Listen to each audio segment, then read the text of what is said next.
Joshua Gray here with the J.Gray podcast. Woo! Woo! Here we go, folks. Welcome to the J.Gray podcast. We are live. I'm your host, Joshua Gray. Very first one. My guest today is Frank Perales, known as Slayer in the FGC community, the NetherRealm scene. My friend, happy to have you as my first guest. Happy to be here. Here we go.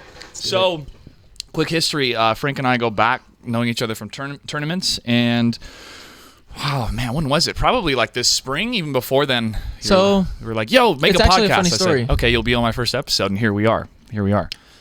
So it all goes back to Mortal Kombat came out May 6th.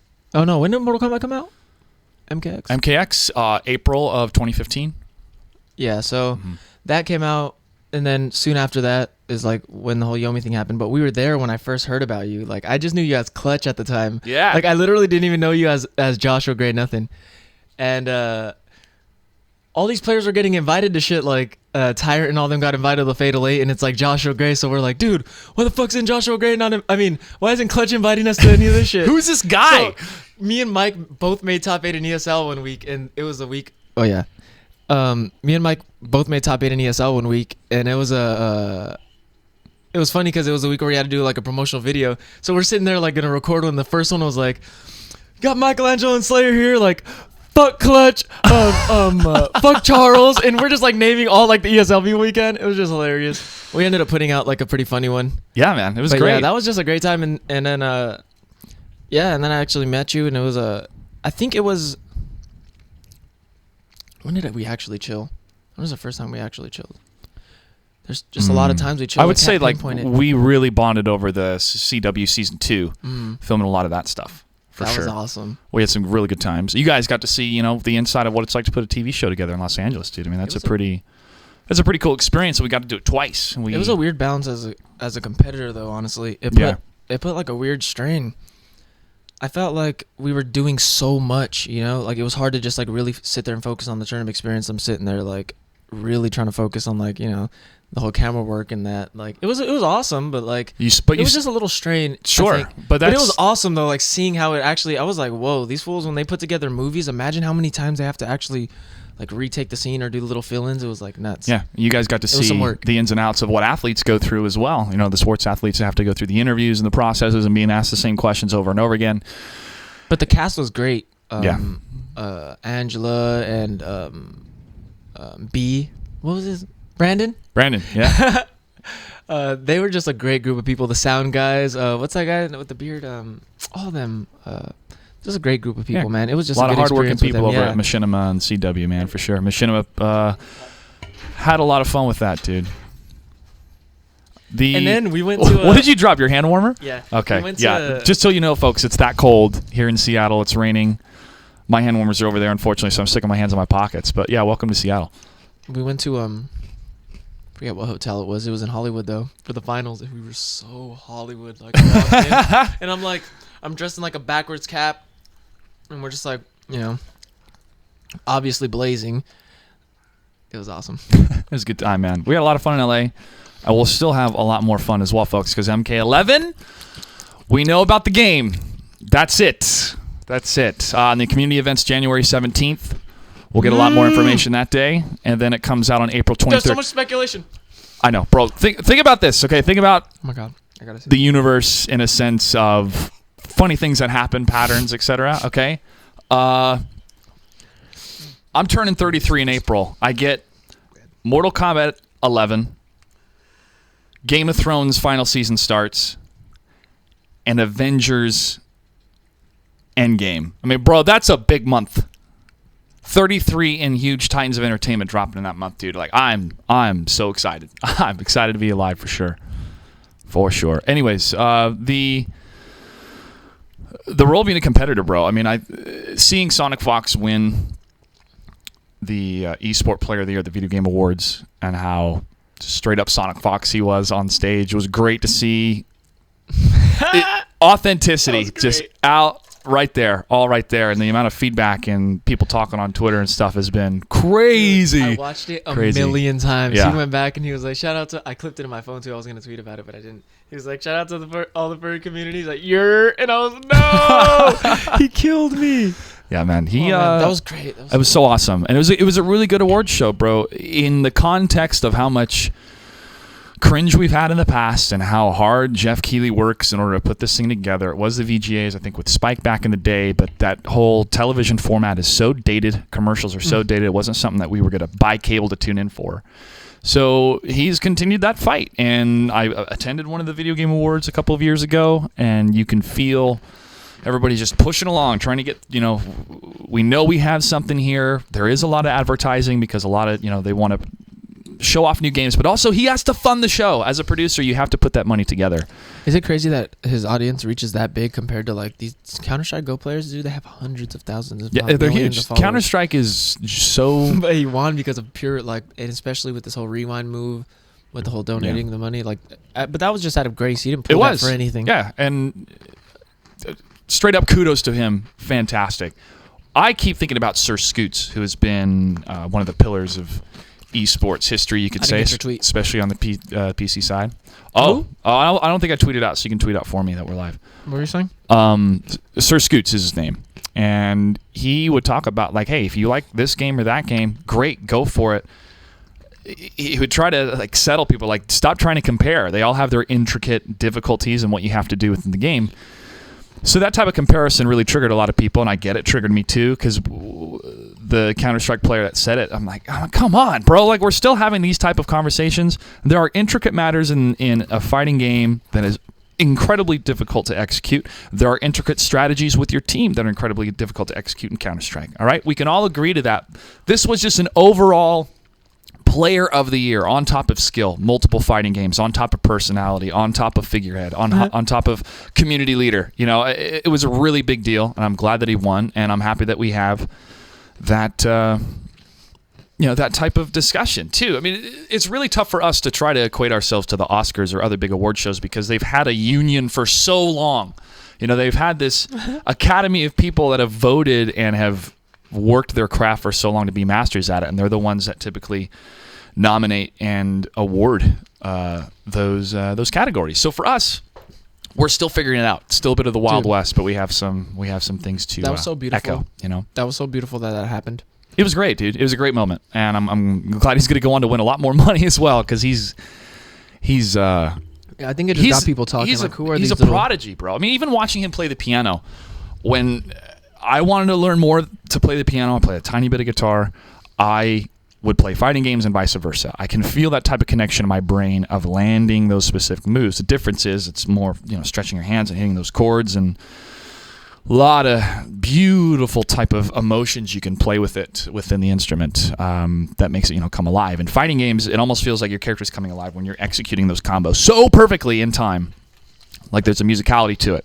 It really is. And it's like an art. All those absolutely. Like an art form. So I really like watching him play piano because that speaks to a lot of people as well who maybe don't understand not just video games but how fighting games work, because they are very intimidating. They have been in the past, which is also a nice entry point too. But like if you want to take this seriously, it's going to take significant amount of work and data analyzing and getting the feel of your character. It can't just be number crunching too. You have to ingrain it just like you're playing an instrument. You can't just be like, all right, 4 measures and then 3 and then. You have It's to. not just like a simple. It's not just a formula to it. It's like you have to put some heart into it. You've put a lot of heart into this, man. You've been a competitor for how long? Since 2011. Ooh, wow. So we're talking MK9 days. MK9. That's crazy that we're gonna be on our 5th game now.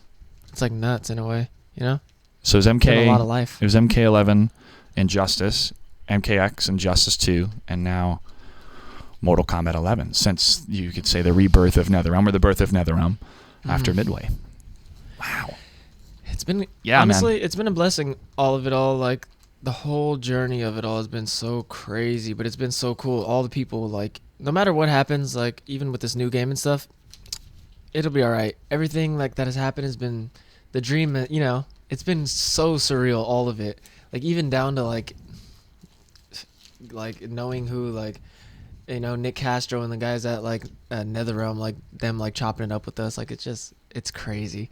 Since I was little, we've been playing it. Like you said, you knew Mortal Kombat since you were how old? 5. I was like -2 when the game came out. So like, you want me to go? You want to go into that story? I got a story, folks, of how connected I feel to Mortal Kombat. It's pretty cool.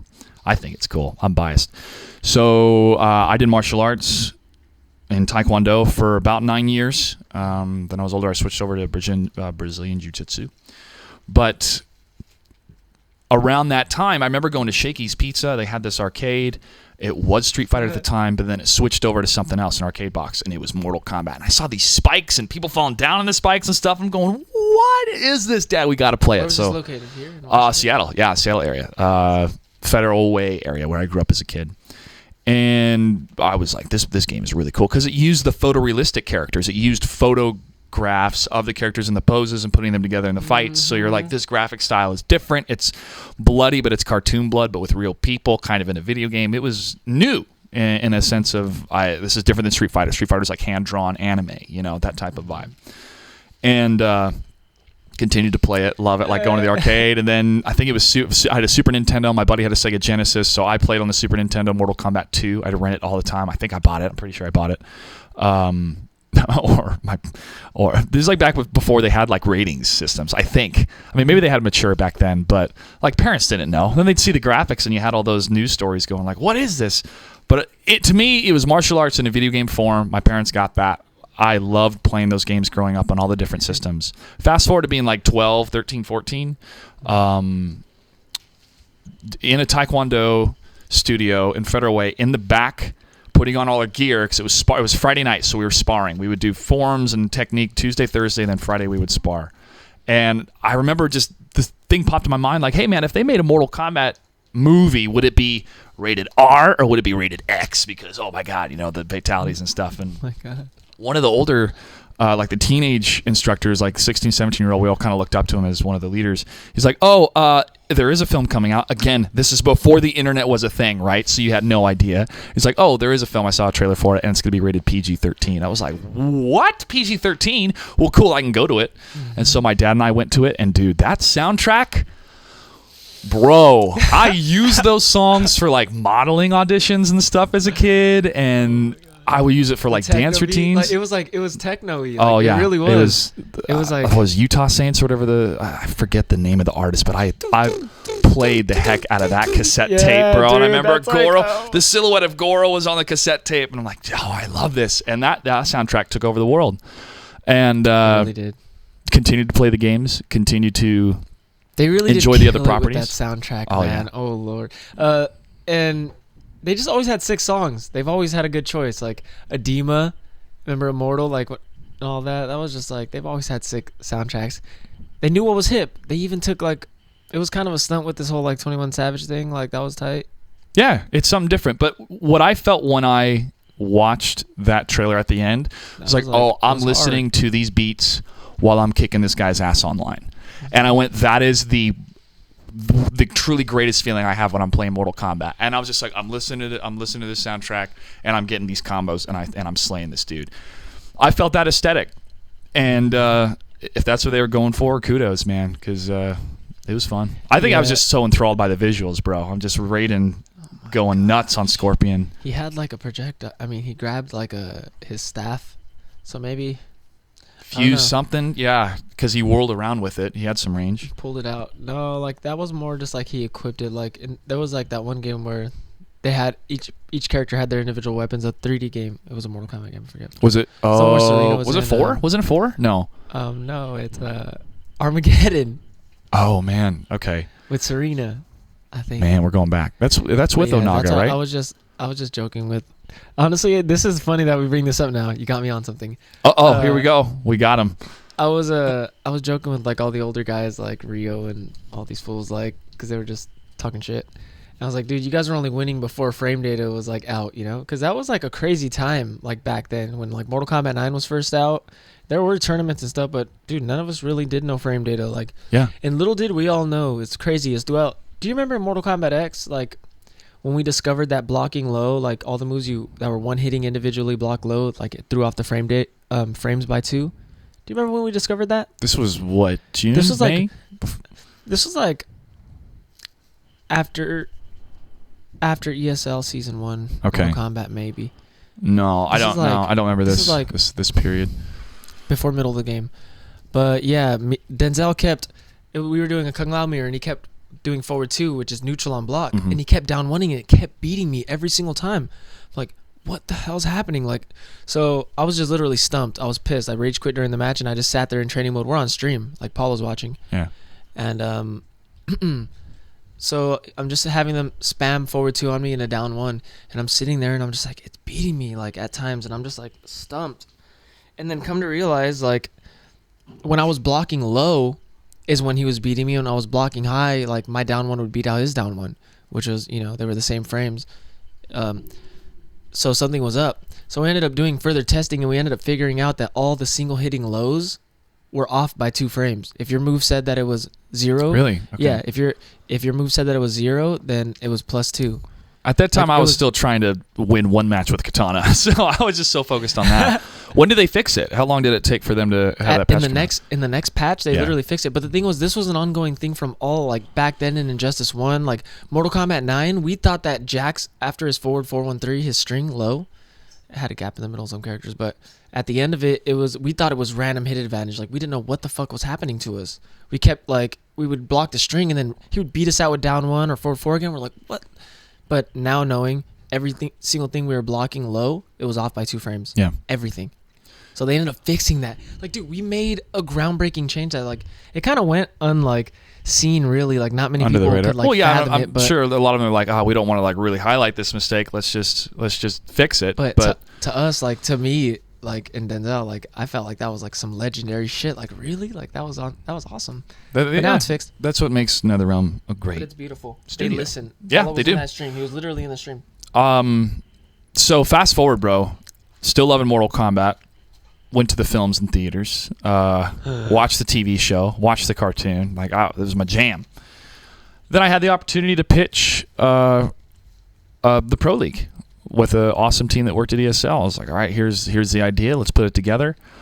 To walk into the doors not only at Warner Brothers Games, but also at NetherRealm Studios in Chicago, and to have people there and to have that pitch meeting. And you're thinking, like, is this happening? Am I really in the place that has been so influential in my life and connected to growing up with martial arts and stuff? And then to have success on top of that with them for successful seasons and to continue to work with them, it's very humbling. It is really awesome, but the work continues. We've still got a lot more to do. It's only the game's about to come out, man. Who knows? I know. So let's take a look. Actually, look at this screenshot. Do you think that is? So for those of you listening, it's Scorpion with his spear as a chain flying out towards the top right corner of the screen. It reminds me of an Injustice 2 victory screen. Like, especially if you win and he flies around and then goes, "Get over here!" When it slows down, breaks the screen. Imagine if brutalities ended in, like, a type of, like, slow motion quick scene, and then they pose, and then it's victory. Kind of like what X-rays are. They're activated cutscenes. Instead of cutting away to, like, a whole entire separate other, like, scene. You mean? Like, it does. It goes the rematch. It does the animation. Just flows. Yeah, exactly. Yeah. And it goes the rematch. Yeah, that needs to happen. Well, the brutality. I mean, I'm so excited for the brutality to come back. in Hopefully, general, we'll see. Do you think that after, like, the game ends, do you think it should go to, like, a whole separate scene where it goes to, like, a rematch, or do you think it should flow in the game? I think it could go, like, in the bottom right hand corner as a flow. What I would like the most is to have an emote panel. Like, after you lose, it can be, kind of like, kind of like in Fortnite where you can have emotes pop up, or like back in Hearthstone. This is like that one there was like that one Mortal Kombat where I forget, where, like, you had to input the do you remember that one? Holy shit. No. Which one is this one? It was like a travel one with, like, Liu Kang and Sub-Zero. It was like, I forget what it's called. Okay. So yeah, it was with Liu Kang and Sub-Zero. I forget. It was called something, but you used to have to input the. Somebody here knows. Okay. I'm about to tweet this out, though. Well, is this like Test Your Might? No, this was like a whole game. It was way. Was it a mini game, or no? It was a game. Oh. Shaolin monks? Oh, Sub-Zero mythology, something. Like that. Something. Oh, yes, man. exactly. Do you remember that? Oh, yeah, bro. What's your at here? What's the podcast? Like, what do I... The J.Gray podcast? Oh, just my name, Mr. Joshua Gray. Yeah. I mean, like Twitch.tv? Or you YouTube, Joshua Gray 8. YouTube.com /Joshua Gray 8. I want to change it to Mr. Joshua Gray. Ryan, Fwiz, I'm talking to you. Gray 8. Come hang. Oh, there you are. Look at you. You got a screenshot and everything. All right. Yep. That should be good.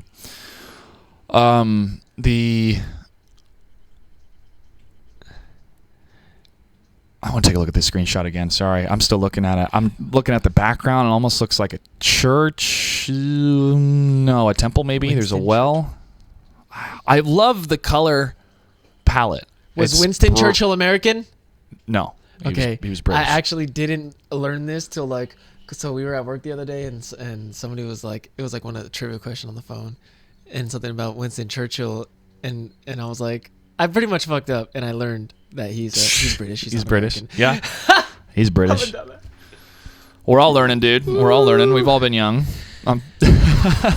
Read books. That's what I tell people. I'm 29. Read some books. So. Wow. You moisturize very well. That's what people are like. When I would get makeup on, they're like, "Oh, you have really good skin." It's like I actually listened to what people would tell me as a kid. Be like, "Yeah, you should moisturize a lot. It's good for your skin." I use coconut oil actually. Yeah, cool. Do you use lotion? Yeah, Vino. Come on, bro. You get on the organic coconut oil. Okay, maybe I'll check it out. We'll see. I like that organic stuff. That's why your skin looks flawless. You know what was? You know what I love? Gonna bag you right there. Yeah. You know what I loved about the reveal trailer was the twins' reaction. Oh my Did you watch that video? I didn't. All right. This is them. You motherfuckers! Yes! That was that. Yeah, dude. You motherfucker! So excited. All right, let's take a look at Raiden, bro. Okay, he's got the amulet on. Oh my gosh! Look at that. He's gonna be broken in this game. So for him, bro, and like this art style again, I'm looking at it and going, okay, a little bit brighter colors. So it feels like it's a mix of MKX and MK9, kind of like the best of both worlds put together. And now we're getting. Do you know the Mortal Kombat story this time around? No. I can only assume that it's going to involve Raiden. No, I'm saying, do you know it? Do you know Mortal Kombat X's? Oh hell yeah, man! Okay, I know all the lore. I don't know the lore. All right. Well, this is good because this is the new. So just kind of, yeah. I don't know the story really. I didn't play any of the story mode. Gotcha. Okay, well, I don't know. There's elder gods.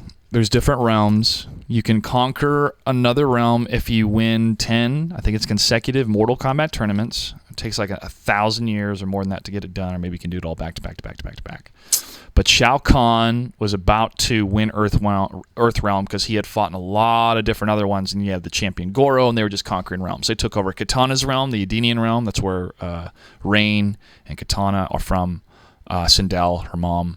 Her dad, I think, is a king. I don't know if he's ever really a character. I don't think he fight as him ever. So he's taken over these other realms. I pronounce it Saurians, reptiles race. They used to be on Earth, but they took off a long, long time ago.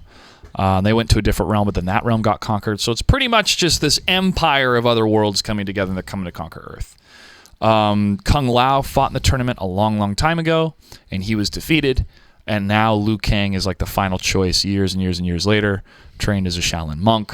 And Raiden, to try to stop this guy. Raiden is the elder god that looks over Earth, and he tries to train the champions. Why doesn't Raiden just snap and just mop if he's training like champs? Because it has to be by mortals. He's an elder god. That's why it's called Mortal Kombat. The mortals of the realm have to dictate it. But then Shao Kahn doesn't care. He's just like, whatever. No. He cuts through. He loses. He invades anyways.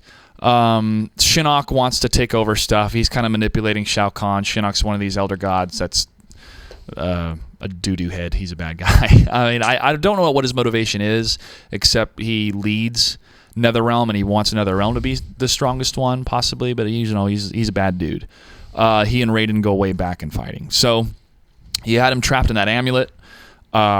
But then he was able to get out. So in MKX, it was about the next generation after kind of the story of. Or Raiden had no, they had Shinnok trapped in the amulet. Oh but it's a story of the classic Mortal Kombat characters from Mortal Kombat 1, 2, and 3. That was what Mortal Kombat 9 was. MKX was, I think, 20, 30 years later with like the next generation. That's where you got your Jackie and your Cassie and your everybody else, and Sonya and Johnny Cage a little bit older, along with Liu Kang. The new generation of mortals. The new generation of mortals that are the ones that they're trying to train. So I'm no wonder guessing they're all so broken. It's hilarious. Kung Jin, man, he's Worked really out. good. So I'm guessing this is going to Kung Jin continue. too?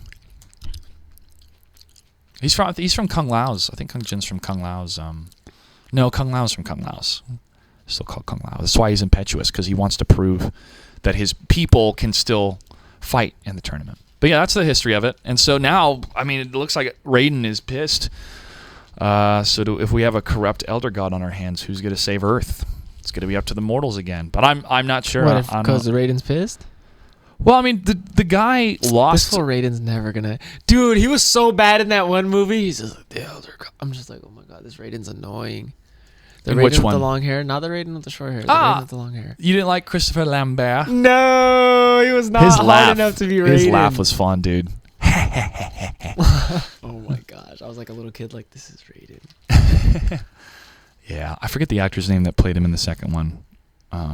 You see him all the time in films. Dang it, I forget. What was that girl's name you said earlier? Something Lambeau or something? That's a man's name, Christopher. No, it's a Christopher woman. Lambert. Oh no. You said Cindy Lauper. Oh, Cyndi Lauper. Yeah, man. You know Cyndi Lauper? No. Oh, dude, I'll have to educate you after the stream. I'm sure the people in the stream know who Cyndi Lauper is. My mom does. Yeah. Oh, wait. I got one more. I want one more screenshot to take a look at. Look at that. Look at it. That is an interactable. If you're listening to us. Well, I don't know, man. Maybe it's range. What if? It looks like lightning. You want to hear and something? It's red instead of You blue. want to hear something never done before? I think, what if, as you're going left to right, like right here, Yeah. instead of, it's always been on one platform where you just walk left to right. Like, imagine if you're on the right hand side of the screen and you keep walking your back towards the corner, the screen like will literally shift with you. Like, he'll walk around like this as you keep, but it stays in 2D. It's still a 2D fighter, but Exactly. the environment that's going exactly around. as your back turns, like right. Oops. So how would you have a wall? But then there would be a wall. Okay. But it would be like extended. Like, you would walk around this thing and then it'd come up and that would be like. But maybe back would be the wall. that would be too much. Too much happening in the screen. Too convoluted. Yeah, exactly. Okay. Maybe. But that would be like, I'm just thinking. I'm just trying to. All I could keep thinking about is how are they gonna mix it up? Like, how are they gonna mix it up? Ed Boon's hinted at like them not having a run, and then also like MK2 is also like the same type thing as like MK11. You know, it's like the same type of look. A lot of people have like put the picture side by side, so maybe it's gonna be like one of those like type of paced games. Did you ever play MK2? Because that was a very like. I think that's what I played the most back in the old console game. The old consoles, the SNES days. It's hard to be good at that. Yeah, bro. I'm gonna take a look at that Scorpion one more time for those of you listening. It's the Scorpion screenshot that was shown on Steam. Does he official crack the screenshots screen? from the game? Yeah, this is good. This is exciting times, What's gonna man. happen? April 23rd is when this game comes out. Oh my god! That's just, and I really like that it's this momentum of this is when it's out. We're all gonna be talking about it until then, instead of coming out in 2 years or hinting at something or the reveal of just the name of the game. I'm kind of sick of those because we get that so much at Comic-Con with films, and we know what films are going to come out years before they come out. I mean, just what if people made like a shadow, like what if they made a shadow comic book film and it just dropped? But you can't do that. You have to pick the dates, and there has to be so much marketing behind it. I get it. I feel like this is good though. I'm excited. The closest they've ever announced. Like, this is the least we've ever had to wait after they've announced it. This is like so close. And I think officially it's the longest development time they've had for one of their games. So we'll see. Very, very optimistic times, my friend. Very optimistic times. I know. So much speculation. I can't stop thinking about like. Yeah. They said that Shao Kahn's gonna be in there. I heard. Yeah, he's part of the pre-order. I mean, he's got people are already dissecting and going into. Oh my gosh. Did you ever try to beat him in MK9? He was hard as hell, man. Bro, MK9, I also did the 300 tower. And that took me weeks to get done, and I did it. And I felt so just I was and then it was over. I picked Raiden and I did just like teleport and it just took so that's long what I did because too. I didn't know any Yep. combos back then. Like Yep. I was bad and I just had to beat him.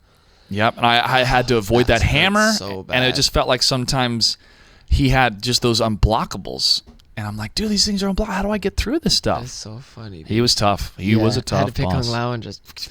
I don't know who's going to be. I don't know Who's any of the gonna story be the details. I don't know any of the story boss? details. I'm excited though. I'm excited to be surprised too. I like not knowing some things and enjoying the moment with everybody else. Like I knew about the turtles, but I really didn't see what the plans were, how they were going to work in the game, and.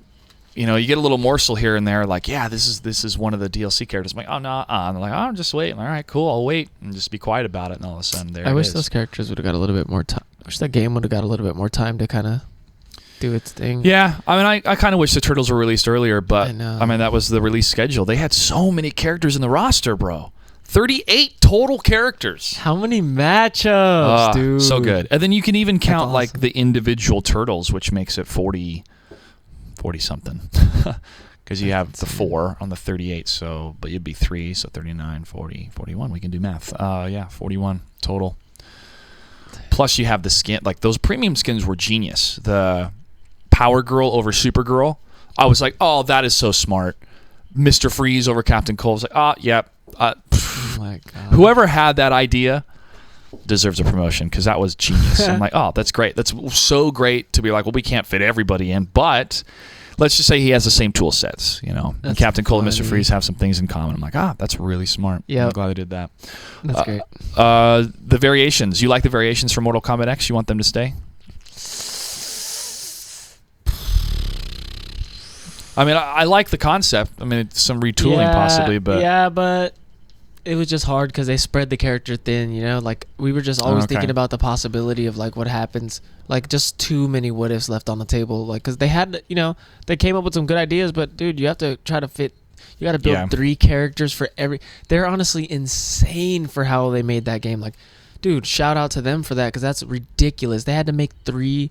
Dude, imagine saying you have to make a character. He has to fight 3 different ways, 3 different tool sets, 3 different game plans.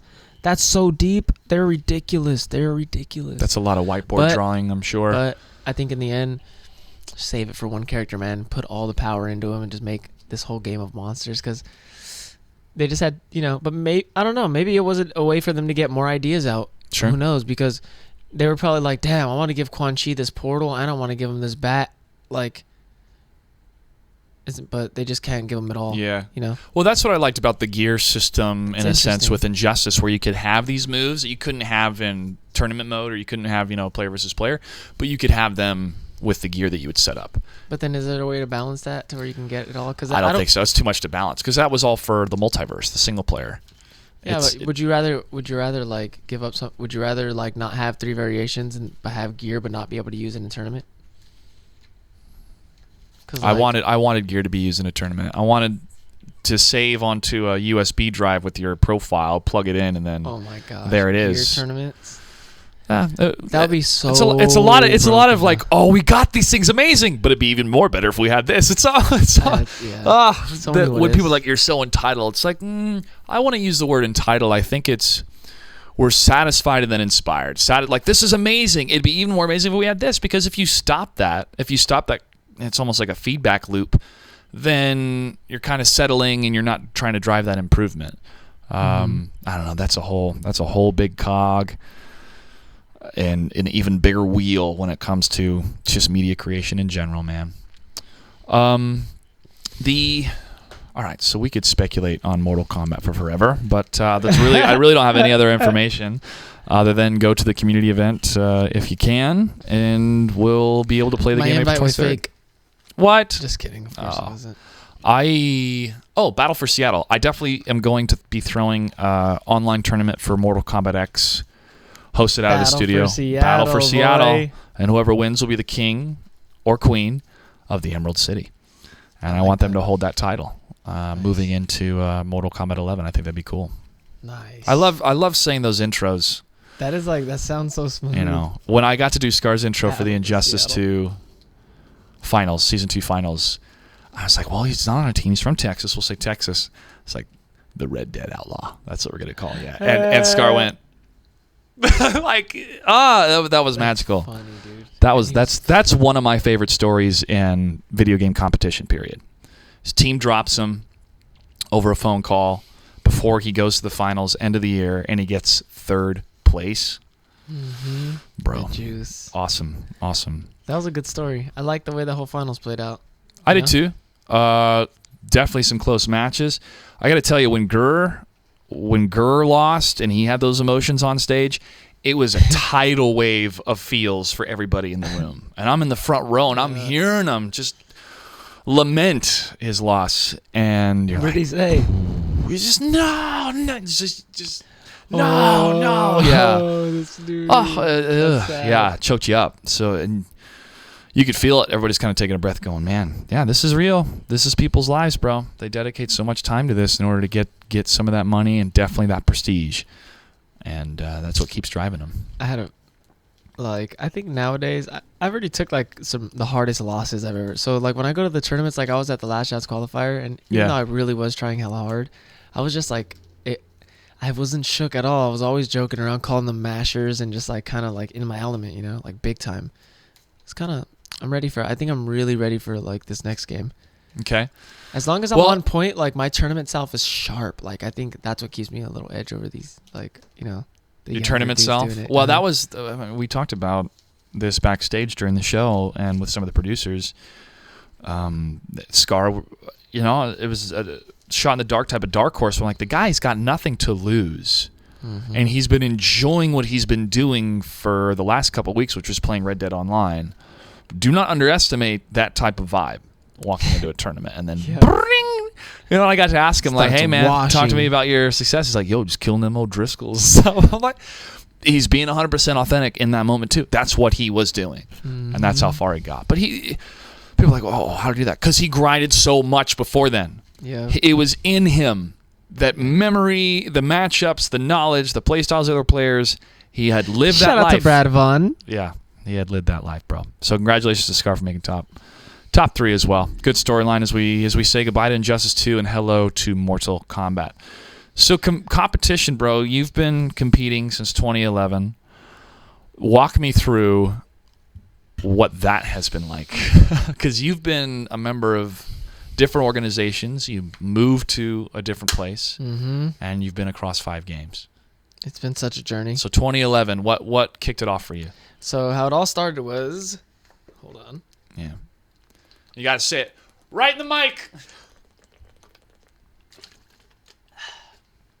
So, what had happened was, dude, see, I had to make an intro. I had to have it. Nice. I was actually playing more.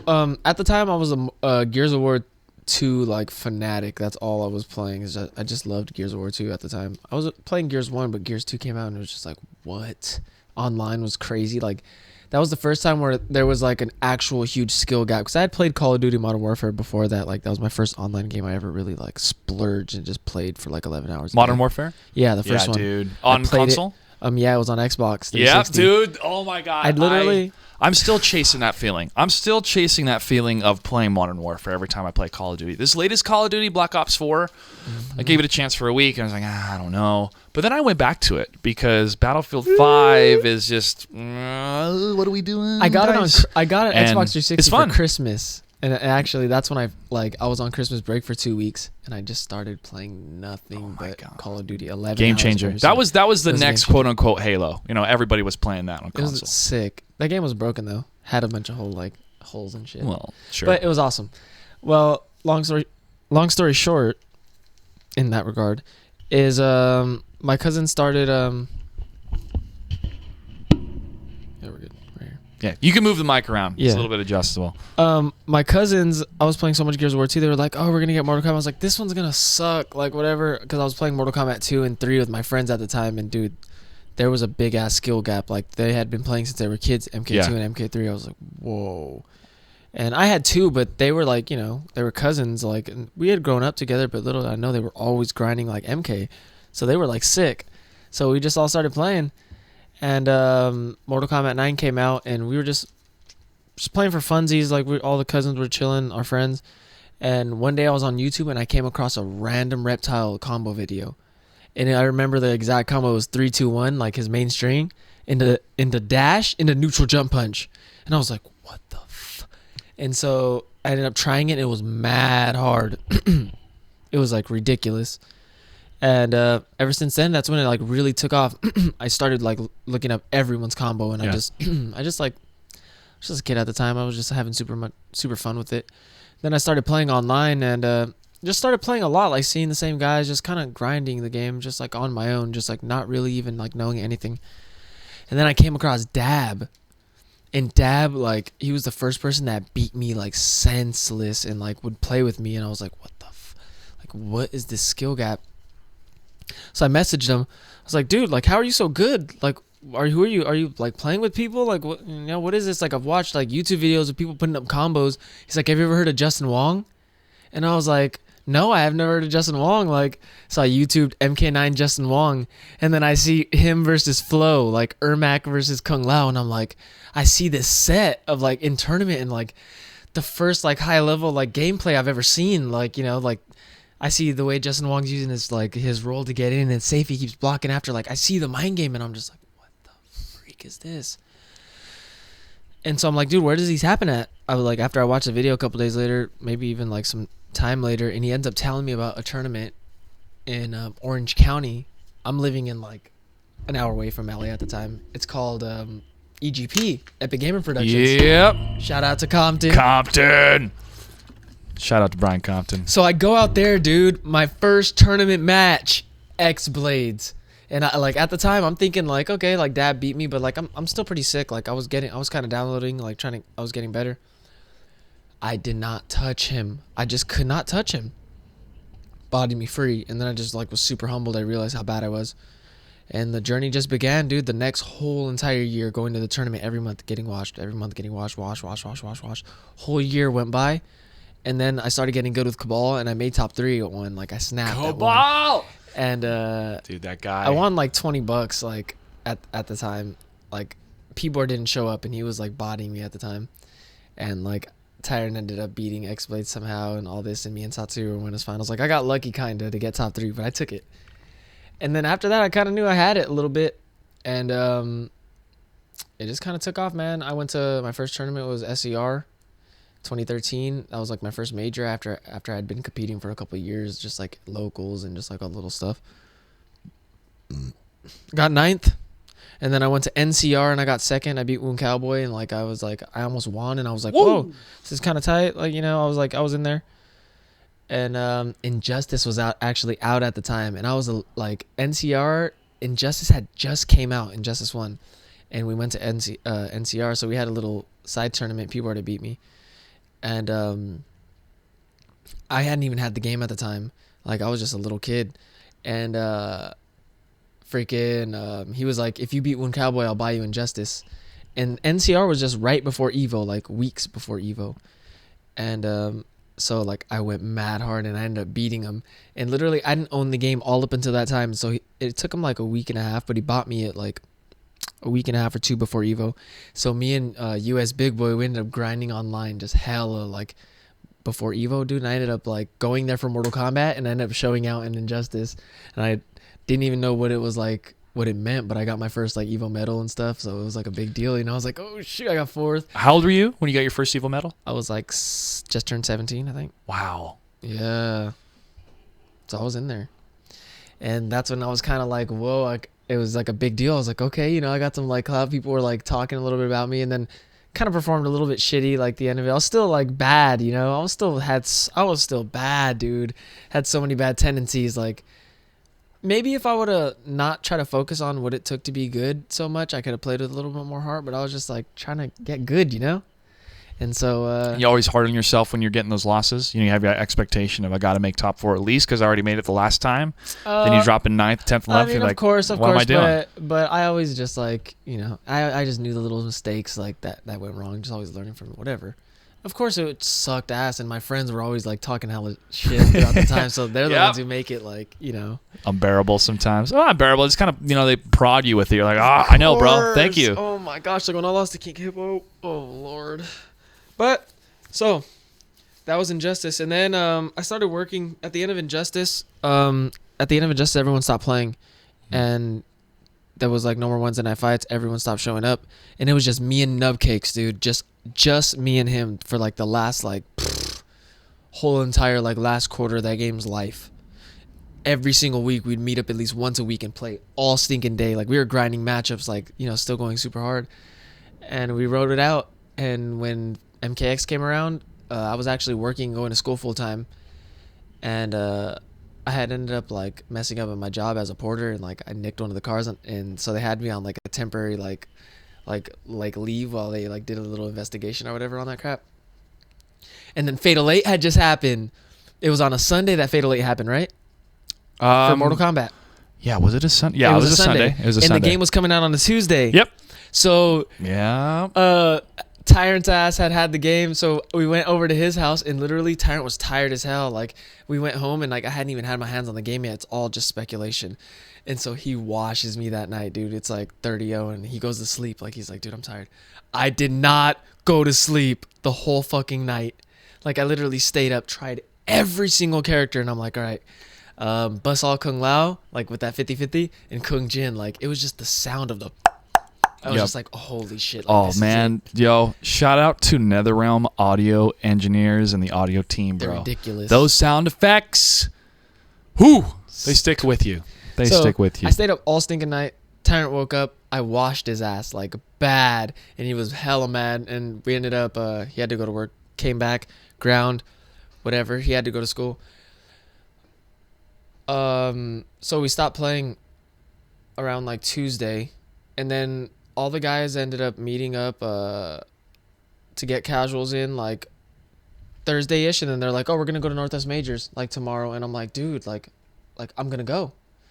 And so I ended up just going, and I got second there, and then it was like that weekend happened. It was a great experience. I ended up beating hella of the testers there, dude. That's a funny ass story. I went there like with Kung Jin and How many testers were there? Which ones? So there was Arturo Sanchez, Rio, Chef, Chris G, and yeah. So I beat all four of them, and I ended up getting a second. When you beat them, was it like this? Was it like, You motherfuckers! You motherfuckers! You motherfuckers! That is so. Yes! Yes! Yes! You hear both of them like it's a mirror. He's right, but it's him and his brother. It's such a mirror. It's such a mirror. You motherfuckers! You motherfuckers! Yes! Yes! Yes! Fuck yes! I cut that together. I cut out some of the empty spaces, so but I asked them, like, bro, may I please use this on my soundboard because this is incredible. You motherfuckers! That's how I was feeling You motherfuckers! You motherfuckers! when I was watching the That's video hilarious. game wars, man. So yeah, It's great. shortly after that, Yomi happened. He called me up that Tuesday, and I was like, dude, I'll buy my ticket for Thursday. So I bought my own plane ticket out there.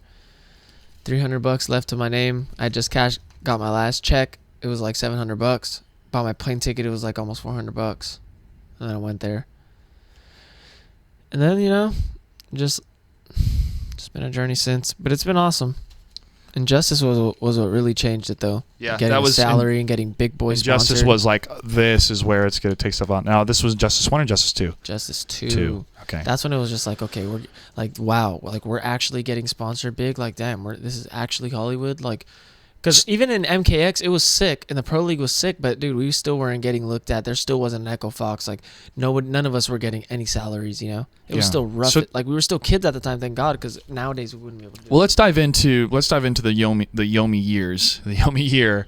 Damn. What happened? Because Yomi to me sound like such a good mix of talent, not just in the game, but also on camera. Like these guys were ready to have personalities shine through. What happened, bro? Had we had known what we know now, like because we had so much potential there with like on camera, you know, camera potential, but we just didn't really like. We streamed, but we didn't really like make YouTubes and all that. Could have went so much more different, but it was good while it lasted. You know, all the guys came. Wow. Long ass story, Yomi, huh? Yeah, let's go, man. Let's dive into it. This is why we're here. Yeah. This is why we're here. So I guess I'll just continue with my story then, because that's kind of like it just like kind of ties into it all. Yeah. So I get called that Tuesday, and Reno Rex calls me, and he's like tells me about this whole Yomi thing. I'm throwing $1,000 tournament every Tuesday, and I'm gonna fly you guys out to everything. I'm gonna have this house here for you guys, like. And did you know this guy beforehand? Was he a member of the FCC beforehand, or how it ended up happening? I could tell the story of how we met. I guess it kind of all ties in. Sure. Yeah. It was at NCR, the one that I had gotten second at. I was just like a kid at the time, and I had like a joint or something, and I was just like, I needed a lighter. Like I was about to play my match versus like Wound Cowboy or something, or like P-Board. Actually, I was like mad nervous. I was like, dude, I like need and I was like scouting, like, dude, I could not find my lighter. So I seen like this buff, like army looking, like kind of like swole, like thug looking fool, Reno, like just like the classic, like, and I'm just like, hey, I was like, it's like, you got a lighter? And he's like, yeah. He's like, what's up? I was like, well, I got like this little joint like over here. I was like, and so we ended up going like to the staircase or whatever. And this fool's like rummaging through his bag, and like he pulls out like his phone, like his little travel thing, and then like a big ass wad of money, and he just like sets it right there, and he's like, oh, here it is. I'm just like, who the fuck is this dude? And so we get lit, and you know how Reno is, like he'll go on and like tell like a long ass story. So he goes on this tale about Yomi and like this place called Yomi, like how he wants to set up like this gaming type like place type camp to where all the competitors are gonna be like, and he just goes on with this tale, and I'm just thinking like, who the fuck? Like, he's like telling you his dreams, right? But you're like, is this a snake oil and I'm just salesman, thinking like, this sounds so like, this is literally true. like the dream. This is the dream, And so I ended up seeing him at a few majors after that. He's traveling to everything. We chill at MLG, Anaheim, Evo, all the tournaments. This is what, 2012? This is 2013. 2013. Okay. No. This is MK11. NCR. No, you mean 9? I mean 9. Sorry. This was 2013. Yes, when Injustice had just came out and NCR had just popped. Okay. Wow, we're going back to this. It feels like it's not long ago, but it is a long time ago. It is a long time ago, yeah. And this space. So, yeah. So we ended up chilling. So whatever. After we were cool. We like stayed at a hotel a few times. He let us crash with them because he had always had money. He was like an older guy. Sure. We were just a bunch of like stupid kids staying on hotel room floors all the time.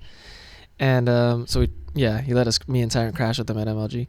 So whatever. After Northwest Majors, he calls me up that Tuesday, and we ended up going out there, and it was good, dude. When I first got there, it was me, King, and Michelangelo were there, and Bibulus brought me in, and I had gotten there, and I just got to Atlanta. I was like just ready to smoke, so I smoked, and I played King in casuals, bro, and he iced my shit in the Kung Jin mirror. Like it was like 4-0 before we had to go, and we were gonna leave to a tournament. Michelangelo stayed, so we get to the tournament. King's feeling himself, and I ended up bodying his shit and winning the first ever Mortal Kombat tournament, and with all of us there.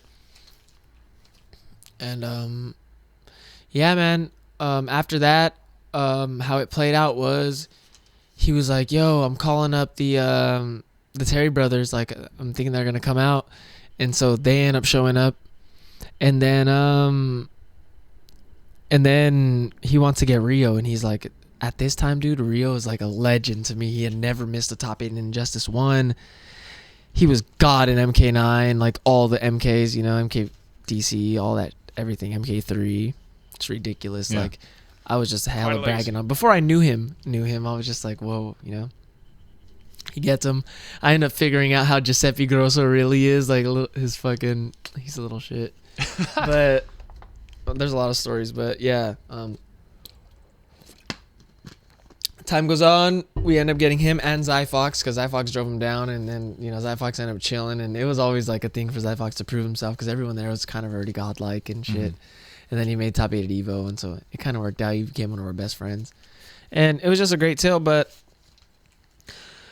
what had happened is to kind of like wrap it up, because there's obviously a couple more games after Mortal Kombat. Yeah.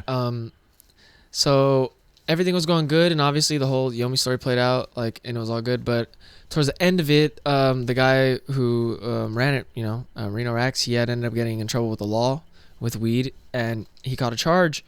And so it was kind of like, we're everything is still like going. He had caught that charge, and it was still good. Everyone's like, okay, like we're still gonna do this.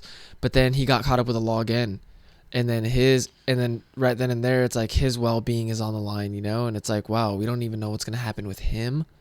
Like at first, when he caught his first charge, it's like, okay, like everything's still good. Like he's not gonna like be like that in trouble with the law. Can you go into the details of the charges? Yeah, like he ended up. Now this is in what state again? So the first time he was in like Florida. Okay. And they had got caught with like a large sum of weed. So they it's like a felony amount of weed, Yeah. Over like 10 pounds or whatever. And so they ended up like working it out, and he wasn't gonna catch like a big charge, or they was gonna be on like probation or something. And but then when he got caught up the second time, that's when it like gets really bad. Like you're gonna catch a charge. Like you're gonna like. So the guys were scared, and I don't blame them, but they started like going home. The Terry brothers first, like, and me and Michelangelo throughout the time kind of knew what was going on, like, but the other guys like kind of, they were a little bit oblivious to it, and which was like, it was okay. They can like, enjoy the time. But he didn't want the drama to be coming into the house. Exactly. He wanted you guys to focus on the game. Exactly, which was it. He was trusting you guys, like, hey, this is good. Some stuff's up in the air now because of this. So kind of. But whenever it happened though, like he was straight up with us. Like whenever he caught his first charge, like he was. But when he caught his second charge, that's when. This is so crazy, man. I live in Washington State, and I'm going like, what? That's still happening in the United States, bro. On weed charges, man. You know how many people have died from marijuana use? Zero compared to alcohol or. Other substances, but geez, man, there's plenty of smart people in books that have talked about that. But go ahead. So, the Terry brothers end up going home first, and then soon after that, like King dipped out, like he went on like a little break to like Ohio or something. Yeah, I remember that. And then Rio like went up north to like where he was staying. Soon after that, Zyfox, and then so it was just me, Michelangelo, Blake, and like Reno over there, and that's when Michael, like I had went home for like a little bit, to visit home, and Michelangelo was just there with him, and he kind of like, without me there, like, without any of the bros there, like he kind of just like, he kind of was like falling off, Yeah. He's like, I kind of want to go back. You guys went there to motivate each other. Exactly. Right? So when I came back, he was just ready to go. Okay.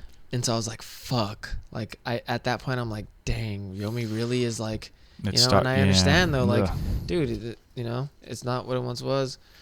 And also Mortal Kombat was like, we had already had all the Pro Series. It was already coming towards its like, we wanted a Season 4, but look, it wasn't in the cards. So everyone just knew what it was. And so it was just time. But I ended up staying because my girlfriend.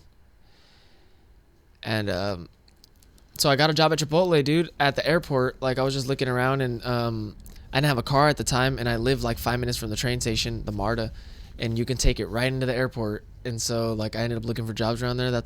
And so I worked there for like almost a year, and like I was living in the city still. Like dude still didn't know what was gonna happen with like him and his charges and shit. Like it was still like grim, bro. Like God, but it ended up working out. And you're happy you did it. Yes, good experience overall. Exactly. Like it was a grind for sure. Like at the time, like throughout that year, I quit smoking weed, and I was like really studying like anatomy and physiology. Like I really wanted to like be like a personal trainer for kids. Like that was my overall goal. Like I really wanted to I was studying really hard. Like I was gonna take the fucking ACSM and all that, and but whatever. Like it was a good year. I really focused on myself for that year, really big time. And then Injustice came out, dude. And when Injustice first came out, I was a sober young lad. You're focused, ready to go. Yes, but I started blazing. Okay. Because right when it came out, I'm like, dude, I gotta get on the grind, and dude, that's just been my ritual. Yeah. Like, so I understand. So I started smoking again. Would you say, the hindsight 2020, that affected your play? I'll tell you what affected I'll tell you what happens is like when I wasn't smoking all the time, I was very on point with my physical stuff. Like I was working out like almost every day. Like I was really focused like on how I felt. Like I was always rolling my muscles out. Like I was lifting as heavy as I've ever lifted. Like I was eating right on point. Maximizing your body's And potential, dude, I right? played sick too, even though I was smoking. But then, dude, Stopped working out. I made all that money at Combo Breaker and CEO, like, and then I got sponsored. And dude, I got lazy as fuck. Like I started eating like, I was spoiled, bro. I was like 21. And how much cash influx did you have winning those as a 21-year-old?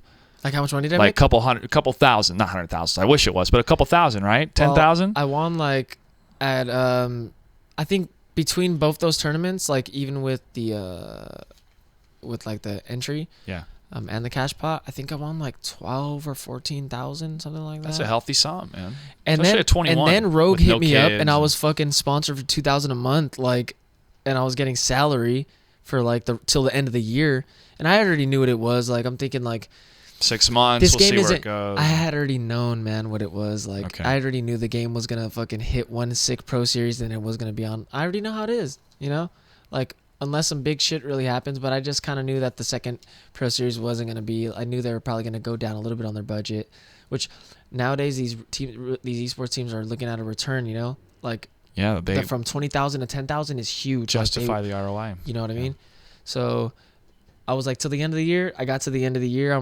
This is like 6.5 months. I'm gonna make 12,000 off. Off just them. But dude, towards the middle of like the series, like after like 2.5 months, because I started in the middle of a month. I didn't get a salary, dude. They stopped paying it.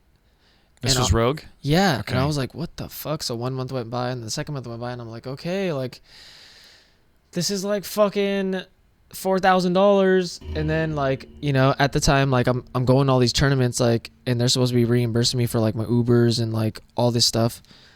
And like I'm going broke at the time. Like I had quit my job and I'm just doing this, and like, dude, I'm going to Europe and shit. Like we're traveling. And this you had shit's the heavy. expectation this money, right? Like you knew you had kind of guaranteed your lifestyle. That money was exactly like, well, you have to, bro. They're paying for like your travel and shit, but you're out there. You have to eat. Like your Ubers are coming out of your pocket, like right then and there. Like you're out there in the fucking world, bro. Like in another country. Like shit's expensive sometimes.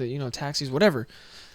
And so I was kind of going through like a little bit stress of that, and the stress of traveling for the first time, bro, and like really seeing like the lifestyle of like, because dude, there was a lot of like production stuff that went along with the first pro series, like, with the whole like TV show thing and everything.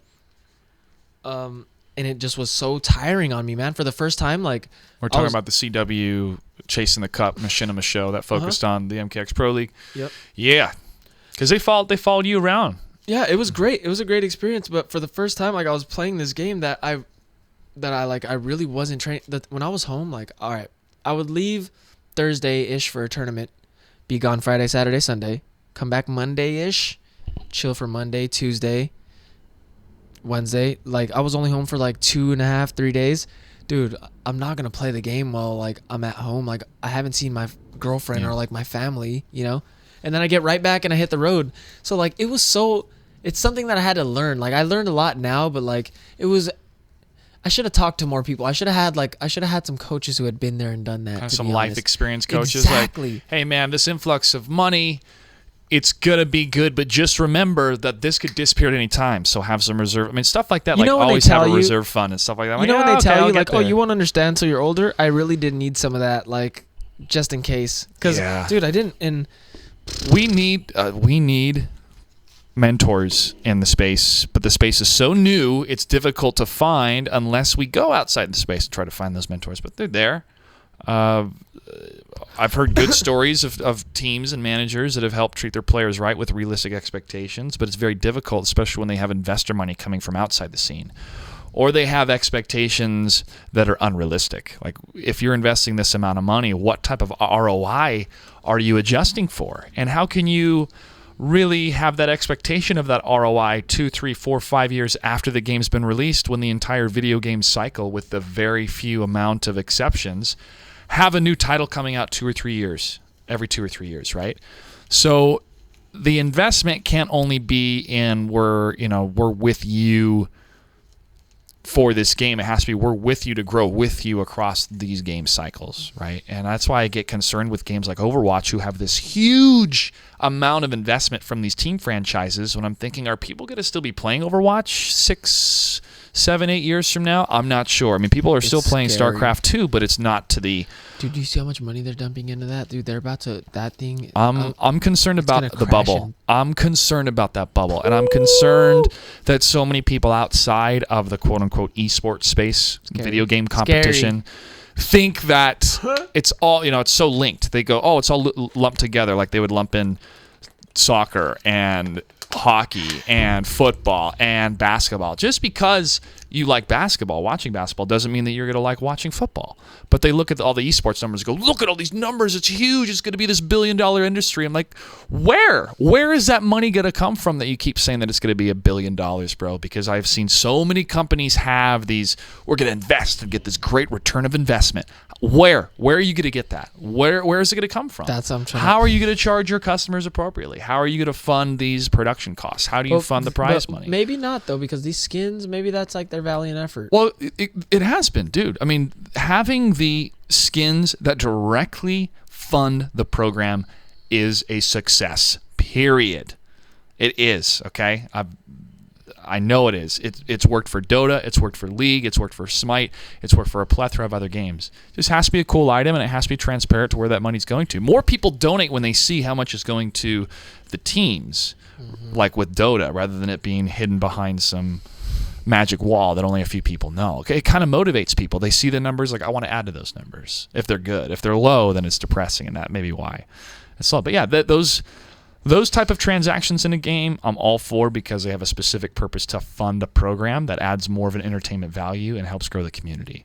If it's just a piece of gear that you randomly roll on and you had to pay money for, I don't like that at all. It's gambling, or it's akin to gambling or close to gambling, and unfortunately, the video game industry, at least some of the heads of it, are like, no, it's not gambling, it's different. They're trying to maximize the experience. I'm going, you're just trying to use flowery language for a new technology, yet the behavior of the humans is what we're focused on here. And since the release of these loot boxes, there are more children in the UK addicted to gambling than before by a very large amount from some of the recent articles that I've seen. Why in the UK, though? Oh, that's where the study took place. That's why I bring up those numbers, because that's the latest study. But those European countries are now starting to look at this and go, this is considered gambling. We need to regulate it as such. But then some of the larger gaming corporations are like, no, it's not, and they're trying to fight back. Oh. This has just been a history. That's going to cost them big boy It's history repeating itself, where a technology has grown beyond what the law understands it to be, and the law needs to rein it back in so that's fair for the consumers and it's safe for the consumers based on behavior. We now have the metrics to show the behavior, and it's not a healthy type of system when you're chasing this euphoric feeling of winning something like that. With random loot, it's scary. I'd love to hear anybody that wants to counter argument, but this is from scientists and others that are starting to study it. So I do think that there are appropriate boundaries of microtransactions in games. I mean, hell, that's what most mobile games are, but it needs to hopefully be done right, and hopefully smarter minds than I can figure it out. But right now, it's one of the things I'm most scared about in the industry. So you have that, the huge pump of money into the scene with what are your expectations? We don't know what their expectations are, and their plan. We don't know exactly where the plan's going to go. However, when you have a season with a bunch of dates and you know how much money you're going to earn, that's right. That's what's right in front of you, and that's what people like to really focus on. But there's a lot of great programs out there, and a lot of players have become successful and have made life-changing money, and that's awesome. But there wasn't a bubble before, and it burst in 2008, and we could very likely be in another bubble again, which is why I like tournaments like Combo Breaker and CEO and others, where it's done from the ground up. It's done from a visionary that's trying to pool together resources and break even, if not make a little bit of profit for himself. It's not a corporation that has to answer to a boardroom of investors who's saying, hey, we're pumping in a couple $1 million into this. Are we going to make $7 million within 2 years out of it, 5 years out of it, 10 years out of it? What's going to be our return on investment? I hate that whole. I don't like it either. I'm like, let's just break even. Everybody can make their rent. maybe save up some money. I don't know, dude. This is like diving into late-stage capitalism, an entire system that is starting to really feels like it's crumbling. Now it's being put on our shoulders of the millennial generation to try to figure it out. And we have become entrepreneurs. I mean, look at this, bro. I'm broadcasting out of my garage to the entire world, okay? This was unheard of 10 years ago, unless I had a satellite truck, some sort of distribution deal with cable networks or affiliate. Like, this type of technology has changed so much so fast. And the huge media corporations were so slow to jump on board. They finally saw that they were losing money because of pirates, and all you have to do to fight piracy is create a better service for the pirates. And that's what they did. HBO is one of the prime examples where they went, okay, people want to watch what they want to watch, when they want to watch it, however they want to watch it. That's why we're going to do HBO Now, $15 a month, get it whenever you want. And watch whatever you want. Watch whatever you want. Dude, I get Game of Thrones at 6 o'clock instead of 9 o'clock because I have HBO Now. Ooh. I get it 3 years. 3 years, Jesus. I get it 3 hours before everybody else on the West Coast time that does the broadcast version of HBO. You know where I stopped watching is when they went on they went on the march with Homegirl. What's her name? Daenerys? Daenerys Stormborn? The girl? Khaleesi? Yeah. Yeah. Which march? Which season was this? This was season 3 maybe. Wow. This is after I'm sure it's been spoiled for you I watched now. the winner and all that stuff, but I just remember them going on a march, and that's when I stopped watching. Okay. She was she might have been hurt or pregnant. God, it's been a while, but that's such a good show. I need to go back to watching it. You need to, man. Jeez. The last season is next year. Have you watched Atypical? I've not. No, you haven't. I have not. What network is that? We got to watch the first episode of it. Okay. All right. We got time. It's just on Netflix. Okay. Yeah, dude. It's I just wrapped season 6 of House of Cards. Did you ever watch House of Cards? Mm-mm. Really, really, really good show. Scary show. In a sense of not scary horror like, Jason Voorhees, which you kicked my ass today earlier playing that character against my Katana and Melina. My goodness, that dude is good. But this is a mirror reflection, maybe slightly askew funhouse mirror of what the political landscape is like in the United States of America. And what type of deals take place, conversations take place, manipulation, scandals, things like that by powerful people in order to keep things either quiet or to make their agendas happen. And the way that it's portrayed is so well done. Robin Wright's character, who plays Claire Underwood, the wife to Francis Underwood, who's played by Kevin Spacey, turns out to be a monster. Her growth as a character, her dynamic as a character really came to a head this season. Season 6, you said? Yeah, this last season. And I won't go into too many details, but what they pulled off after already filming, I believe, one episode with Kevin Spacey for Game of Thrones until the news came out about the kind of person he is behind the scenes. Which is? Scrambled together. Being very... inappropriate? Very inappropriate. Incredibly inappropriate. I'm going to grab a heating pad. Why are all the actors... Yeah. Just disturbing things. So they had to rewrite everything and then figure out what they were going to do, and they did it in 8 episodes. And so already it's a struggle because how are you going to do this without your main character? But they did. They were able to still stick the landing. Why are these clowns always so inappropriate with all this? Dude, you have so much. You have everything. You could just go get all that money and go into hiding. Go move somewhere where nobody knows you and just live a decent life. Power can be corruptible. Yeah. Just go dude. Every all these celebrities go mad. Dude, get all that money and go run away somewhere. Yeah, go live a modest life forever. You know how you can live modest forever. What do you think I'm doing here, bro? You could live modest forever on that type of and you could live. It's a happy existence, bro. Yeah. But these fools get caught up in. You know what it is though? They reach a level it's that feeling of a level of fame or just of just feeling that sort of way that they're always gonna strive for. I don't think it'll ever. What's leave next? You. Yeah, they've done it. I don't think it'll ever leave you. I mean, bro, and that whole kind of fame narrative or what happened. Why do people kind of go crazy or go off the deep end when they have so much? It's sometimes there are consequences to your dreams coming true. Consequences that you never really planned Sacrifices. for.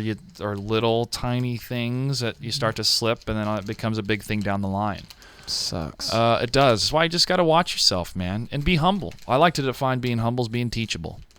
Mm-hmm. And whoever has the best idea is the best idea, no matter where it comes from. The best idea wins. And that was always my mantra producing shows, working with the team. If I had run a show and somebody's like, it'd be better if you did it this way, I'm like, oh, you're right, dude. Let's do it that way. Because what's more important, my ego or the show being better, right? Mm-hmm. In essence, that is my ego because the show represents us as a team. So we as a team should all work together. But sometimes, that ego can overtake you, or that ego can tell you that you deserve more, or that, okay, you've been successful, you need more success. And that can, if you don't harness it, if you don't use that power to continue to strive and be like, I feel empty, that's dangerous. Dangerous. Why do you think that dude, you look at it from like a scrub's point of view, just from like, somebody who's being kind a of scrub teaches you humility too. So yeah. And you see them like, damn, they have everything they'd ever want, but then what's wrong in their life, there's always... I remember this lesson that I learned years ago. It was a picture of this little boy, orphan kid, and he was hugging this pair of shoes. Just so, like, he had one of the greatest smiles I've ever seen on a kid's face in this picture. Just so delighted. And then I saw a picture of a dude who just bought his second Ferrari, and he was like so excited. It was the same emotion. Like, we're seeing the same emotion on the face, right? Yes. What's different in the emotion? And you're like, well, the object is different, but it's the context. The kid had nothing. He got a new pair of shoes. Oh my God, he can walk comfortably for the next couple months. Absolutely. I mean, amazing. This dude who got the second Ferrari, oh my gosh, I can go 0 to 60 in 0.5 faster seconds. But can you see how crazy that is, though? Yet it's still the same emotion in both those human beings. And I think that can happen where... you ever see the movie Her? Mm-mm. One of my favorite lines in that movie is, I'm afraid I've felt everything there is to feel. And as a student in his 30s that's going through a finalized divorce. And he falls in love with his AI unit. So really, it's a really poignant film about divorce because the director had gone through a divorce. What is it called? Her. Starts Joaquin Phoenix. I'd recommend watching it, dude. It's a really good film. Is it the one where it's like trapped in the room the whole time? No, that's Room. No, there's like an X. There's like a that's Ex Machina. Is that what I'm sorry, I'm jumping the gun. I think that's what it is. Oh, it's a robot? It's a robot inside? It's like and then at the end, like it ends up like screwing him over. Yeah, I know. Everybody's seen it. It's been 2 years since the movie's out, but yeah. Spoiled it? Or is that how you are? You're fine. I am literally, I will spoil the shit out of some things. Like, dude, we were going to go see... We were going to go see Star Wars. If it's been out for a while, like, it's fine. Dude, we were going to go see Star Wars in the theater. And is it Kylo Ren that dies? Which one? The one that Force Awakens or Last Jedi? This is the one like in the Yomi latest one, so it's like 2016. Oh, this is when Han Solo dies. Oh yeah, so yeah, he gets killed. Yeah, exactly. Before I had looked at the spoiler on my phone right before we got there, and so we're sitting down at the theater, like all the row of guys all the way in the left. I'm like, hey guys, I was like, Han Solo dies, and dude, I cracked up in the theater, like I'm crying, like. But that was a super dick move. You're a dick. Luckily, those guys are cool because fools take that seriously. Yeah, man. Come on, that's part of the experience. Even as a creator, as the experience, you want to get that reaction from people to surprise them. Imagine you're the guy. What? Yeah, but that's my favorite scene in The Force Awakens and The Last Jedi. I was extremely disappointed with for a number of reasons. I could talk that to death. The Last Jedi? Yeah, the latest one. I have the high ground, Anakin. No, that's Revenge of the Sith. Ooh, that was a good ass movie, boy. You're so young. Oh my gosh. Says, I have the high ground. That was emotional. You were my brother, Anakin. I loved you. Yeah. Well, unfortunately, we really haven't had that type of emotion. He's like, we were supposed to. He's like, we're supposed to destroy the Sith, not become them. Oh my gosh, it hurt. But I remember fighting against something you hate, and then you ultimately succumb to it. He said, no. Oh man, it was such a that hurt everybody. I know.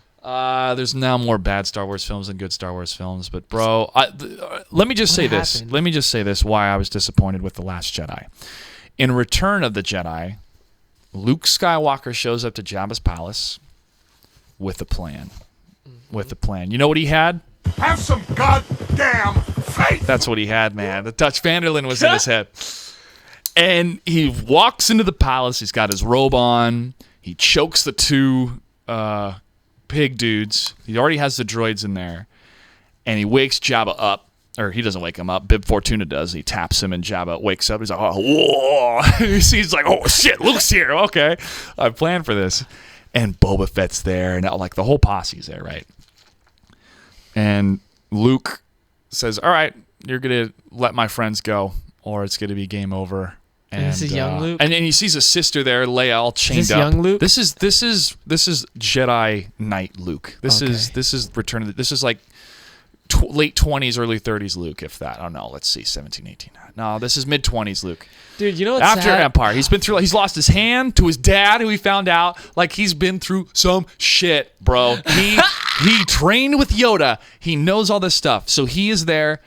Jabba hits the trap door and Luke falls through. Shit. All right. Plan kind of goes awry. But Luke is able to outsmart the creature and get out of there. They tie him up. They're going to throw him in this pit where he's going to be digested for 1,000 years. And Jabba is telling him through his droid, C-3PO, that, any last words type thing. And Luke looks up and goes, Jabba, this is your last chance. Free us or die. And everybody's laughing. They're laughing because this dude lost. His friends are captured. Han's about to die. Jabba's won. Oh my gosh, what happened? So I'm about to walks to the edge of the plank before they drop him into this pit. And Luke looks up at R2 and he gives a salute. And R2 ducks his head a bit and he opens this little panel. And he looks over at Lando Calrissian, who's been in stealth mode this whole time. And he gives this big nod to Lando, and Lando gives this big nod because they're all about to die. Like it's this or we die. We're saving our friend or we're all going to die right here, right now. And even now I get emotional thinking about it because it's one of my favorite action openers for They any, all for any laughed movie. because they knew that they were fucked. Yeah, like everybody on this barge, hundreds of people. So Luke looks down in the pit, everybody's tense, and he jumps. But then he grabs the edge of the plank, pulls himself up, does this flip. Meanwhile, R2 shoots this lightsaber into the sky. You see it fly, and then Luke grabs it, and he turns and he smiles, and he turns that son of a bitch on, and Chewie behind him's like, you and your friends are dead, Jabba! And he plows through, they execute the plan, and they get the hell out of there. Oh my god. We did not have that Luke Skywalker in The Last Jedi. Now, granted, people can change, that whole type of hero. He's a legend. Failure can still happen. I get that. That can be a poignant type of story to tell. But you must show how Luke fell. You must show Snoke being so powerful that Luke failed again. And that would make Snoke like, who is this guy? We never find out who he is. And Kylo Ren, who's the most inept character in the story so far, is able to beat him. It didn't feel right. It didn't feel like it matched the previous characters, the tone, the respect for the Force. Yet from a creative standpoint, I can't be like, oh, you suck. It's like, wow, they really tried something. They really tried to differentiate themselves and not do the same thing over again, but it did not honor the previous characters. And that's why Mark Hamill's like, I fundamentally disagree with how you think about my character. And he kept echoing that over and over again during the press tours before the movie was coming out. And he's like, this is Ryan's film. It's successful. It's all Ryan's success. If it fails, it's his fault for that too. It's just very tough because sometimes you really want to believe in that vision and that it's going to come through, but it didn't. And that's how I felt about The Last Jedi, bro. But there's a lot of hate. There's just a lot of hate on the internet for that film. And then you have the freaking troll bros and parts of the internet you don't want to go to that are like using it as part of the right-wing agenda to be anti-feminism, and then the feminists are like, well, F you, and then it just becomes this war between these different factions for a film that was not good. Anyways, that's I had to get that out there, but that's how I felt about the latest Star Wars. I don't know. Where did Grievous fit in? I was General Grievous. Yeah, you're so young. The thing General was, though, Grievous was all right, let me tell you my whole thing with Star Wars. I had watched a bunch of them, but it's like, dude, when you're young and you go and watch all these different Star Wars movies, like, it doesn't all fit into a story. Like, if I watched them nowadays, even all out of order, and it was my era, I think I would have understood it a little bit more. But I was so young, bro. Like, all this shit doesn't all add up. Like the whole story, I know all of the story in a sense, but like it all, like in all what, like I'll probably be like, oh, so many things. Well, But what's up with Grievous? General Grievous? General Yes. Grievous was this reptilian dude. I don't know what he looked like first, but then he became the cyborg. Exactly, So he with still his has heart. a His heart organic was all core. messed up and all that. Yeah, I think he maybe just wanted to perfect himself and do it through a cybernetic way. He was so cool in the cartoon. The cartoon that bridged the gap between Attack of the Clones and Revenge of the Sith. It was called the Clone Wars. And Grievous, shoot. dude, there was this episode where these Jedis are on this planet and they're starting to get freaked out because they start disappearing left and right like in the shadows, and Grievous is hunting them all down. He's just great. He's just like on the ceiling, grabbing them, killing them, taking their lightsaber. because he had 4 arms. Yeah, and it's creepy because they're all backing up, like, where's it coming from? And they got their lightsaber on. The guy turns it on, and then Grievous is up. And Grievous takes him out. So Grievous was this threat that Mace Windu and others would try to fight against, then get out of there. But there is this amazing episode with Mace Windu in that cartoon series where he's ripping bolts out of the droids and using them as bullets to kill other droids. He's fighting in this big fight. And Purple lightsaber.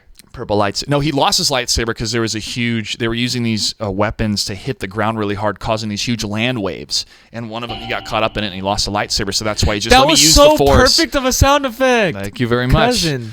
So he used the Force to rip out those bolts and use it as bullets. I'm like, why don't you guys just do that all the time? I mean, maybe it takes a lot of power, mental power, Force stamina power. to do it. Sure, but at the very last episode of the cartoon bridging into the third movie, Revenge of the Sith, it takes place right before Grievous is on that ship with Palpatine, and then Anakin and Obi-Wan are off to save him. And Mace Windu is running to get Grievous, and Grievous is like, ha, ha, ha, going into the ship. And Mace uses the Force and crushes Grievous's chest. And he's Is like, that and that's why he's coughing. That's why he's coughing. So when that happened, I was like, dude. Who did it? Mace Windu. That motherfucker. And I was like, dude, that's so cool. But I was like, why didn't you just put that in the film? I didn't need some goddamn space battle that was one long take that's all CGI. Give me Samuel L. Jackson running so glad I through, ripping learned. bolts out of droids, killing them, destroying these needed droids with it. I think it's a different episode. But then running towards Grievous and just taking him out. Because but it would show the threat of Grievous. Like, it was kind of like, it's another generic I only bad saw guy. Grievous when he was like already a busty ass fucking villain that he was all sickly because his chest had been busted for a long time, and he was just like, but he was still fighting like a G at Coughing, times. yeah. But dude, he was so much cooler when he was not coughing. that's in what the I'm cartoon saying. Like series. I could just He was imagine silent. him when he was like, because he used lightsabers like a G. Imagine when he was actually 100%. Like you said, he was snatching fools up. Like Yeah. I wanted to see that threat. Mace Windu crushed him. Because what I would have loved about that is it would have shown this reflection of Anakin, of here's a being that's now machine more than man, and he's so good. He's so good at the tactical blend of mechanics, biology, and no force whatsoever. And so that could be like Anakin ultimately becomes that. He's more machine now than man, but he's so force powerful. He's so powerful with the force that even though he's got no legs and barely lumbering around, he's just like, that was the one good part of Rogue One. My favorite part of Rogue One was I didn't watch it because I started out and I was like, it's different. It's a different type of film. It doesn't work on its own. It only works as a bridge film between or right before A New Hope. But I don't know what happened to me. I just started couldn't do it. twice. I tried to watch it and I was like, it was a lot of fan it service. hurt. The story was neat, and I didn't give it a chance. I liked the emotional connection between Jyn and her father. I mean, it made a very personal story of the Empire. What was the ripping one people before apart. that? So technically, before Rogue One, that was released in theaters was The Force Awakens. That's Episode 7. Okay, I think I watched that. Okay, one. and That then one was like within the timeline, it's Revenge of the Sith. So it's like Revenge of the Sith, and then 17 years later, boom, Rogue One takes place, and that takes place. I was right gonna into get a Star Wars: Darth A New Maul Hope. tattoo, dude. That's what was like. Yeah? I thought when I got my Gears of War one, like I thought I was gonna get a Darth Maul. Maul's still alive in the canon. Like in the cartoons, his brother. Is the cartoons real? Like that's the real shit, huh? Clone Because Wars, it gives a lot Clone more. Wars was great because the Ahsoka narrative, who is a Padawan under Anakin, Mm-hmm. is good because it starts to show why the Jedi are corrupt. It starts to give fuel for why Anakin is so frustrated with the whole Jedi Order, which it was. I mean, that was the one line I liked in The Last Jedi is just the hubris of the Jedi allowed Darth Sidious to take over the Senate and become the Emperor, and the Emperor to spread. And that's the Jedi were a fallen system. Oh, What man, was dude, wrong? you couldn't fall in love. So what was wrong with that? They couldn't. Like Jedi that always was had the, to that was the break. downfall of their most powerful Jedi, Anakin, is he was in love with Padme. They had a kid. He couldn't tell anybody about it, and then Emperor Palpatine manipulated him to think that she was going to die. So She that, wasn't actually gonna die. Well, I don't even know how she died. I mean, Anakin choked her for a bit with the Force because he thought she betrayed him. Yeah, I remember that. And then she That was was in having that same movie kids. with the- But then the robot's like, she's lost the will to live. Like, what? What does that mean? Man, Star Wars. Luke Skywalker to me meant more than Jesus Christ did back in my religious days, because I would think about, what's a modern equivalence to Jesus Christ? Luke Skywalker. And you have that type of character just turn into And a Luke was the shill. one that was found on the planet, and then he went, and his parents died. That was that movie, right? Tatooine. He's on Tatooine. The droids come down. They're looking for Obi-Wan. He picks them up Exactly. because they're sold by the Jawas. I remember And then he that. starts talking to the droids, and he sees the message from Is Leia. that the one where homie races? No, that's episode 1. Okay, that's when that's Anakin when he's a kid. Oh, okay, Man, okay. This turned into the Explain to Me Star Wars podcast with That is so Joshua Gray funny. and Frank Perales. Dude, you know why though? It's because it's always been such a big hole to me. Like, Well, there you go. yeah, that's funny, but The- yeah, that's just that's hilarious. That's hilarious. I will forever love episode awesome. 4, 5, and 6. Star Wars, The Empire Strikes Back, and Return of the Jedi. I'm an atheist, but I used to be Mormon. I was a Mormon for 16 years. And Gary Kurtz, who produced Star Wars and The Empire Strikes Back, is also a Mormon. And the Force has a lot of similarities to Mormon doctrine. It's such all a living fucking- things are connected. There maybe is this type of power that connects us. So a little bit of influence peppered in there, and this whole type of I don't know, like this priesthood power, this Jedi power. Maybe that they just people do. can have. They do that for I think, Well, but also they do it for hype as well. Well, like, you pull from what you know, right? You're writing it. It's like, well, how does this mystical form works? Well, I mean, maybe it works like this. Well, where did that come from? Well, it's kind of my religion, but this isn't religion. This is Star Wars. This is the Force. funny story. But you kind of. I got a funny story. All right, go So- for it, man. We've talked Star Wars to death, so That was awesome. Yeah. Dude, I could sit. I'll make I a could learn. clip out of that. I could learn some shit. Man. But yeah, so this was at the time. This is post me getting addicted to Modern Warfare. This is This is Xbox oh, wait, 360. I am tripping. This was right after Halo 1. Halo 2 had came out. This was like I was Whoa. really This is young. I'm before- 7. This is before the double digits of I'm the 2000s. 7. I'm like 7 or 8. Halo 2's out. It's like one of your And- earliest memories. Of like playing like this, but my stepdad at the who's still with my mom to this day, but he had gotten an Xbox 360, and like we couldn't play it because like, you know, it was like an expensive ass system at the time, and we were just like some little ass like rough house So the kid. 360 came out when you were 7, or like or he had bought one when you were 7. he had bought I don't know, when did it come out? Oh man, I have to look that What up. year did Xbox 3 oh you said wow man Sorry. what year did Xbox 360 come out? Xbox 360 was published in 2005. I was in 1995, baby. That so i- 2005. That's Wait, almost 14 years Halo ago. 1 Hold on. What year did Halo 1 come out? Going back in time. Halo themed genre mix. 2000. Oh shit.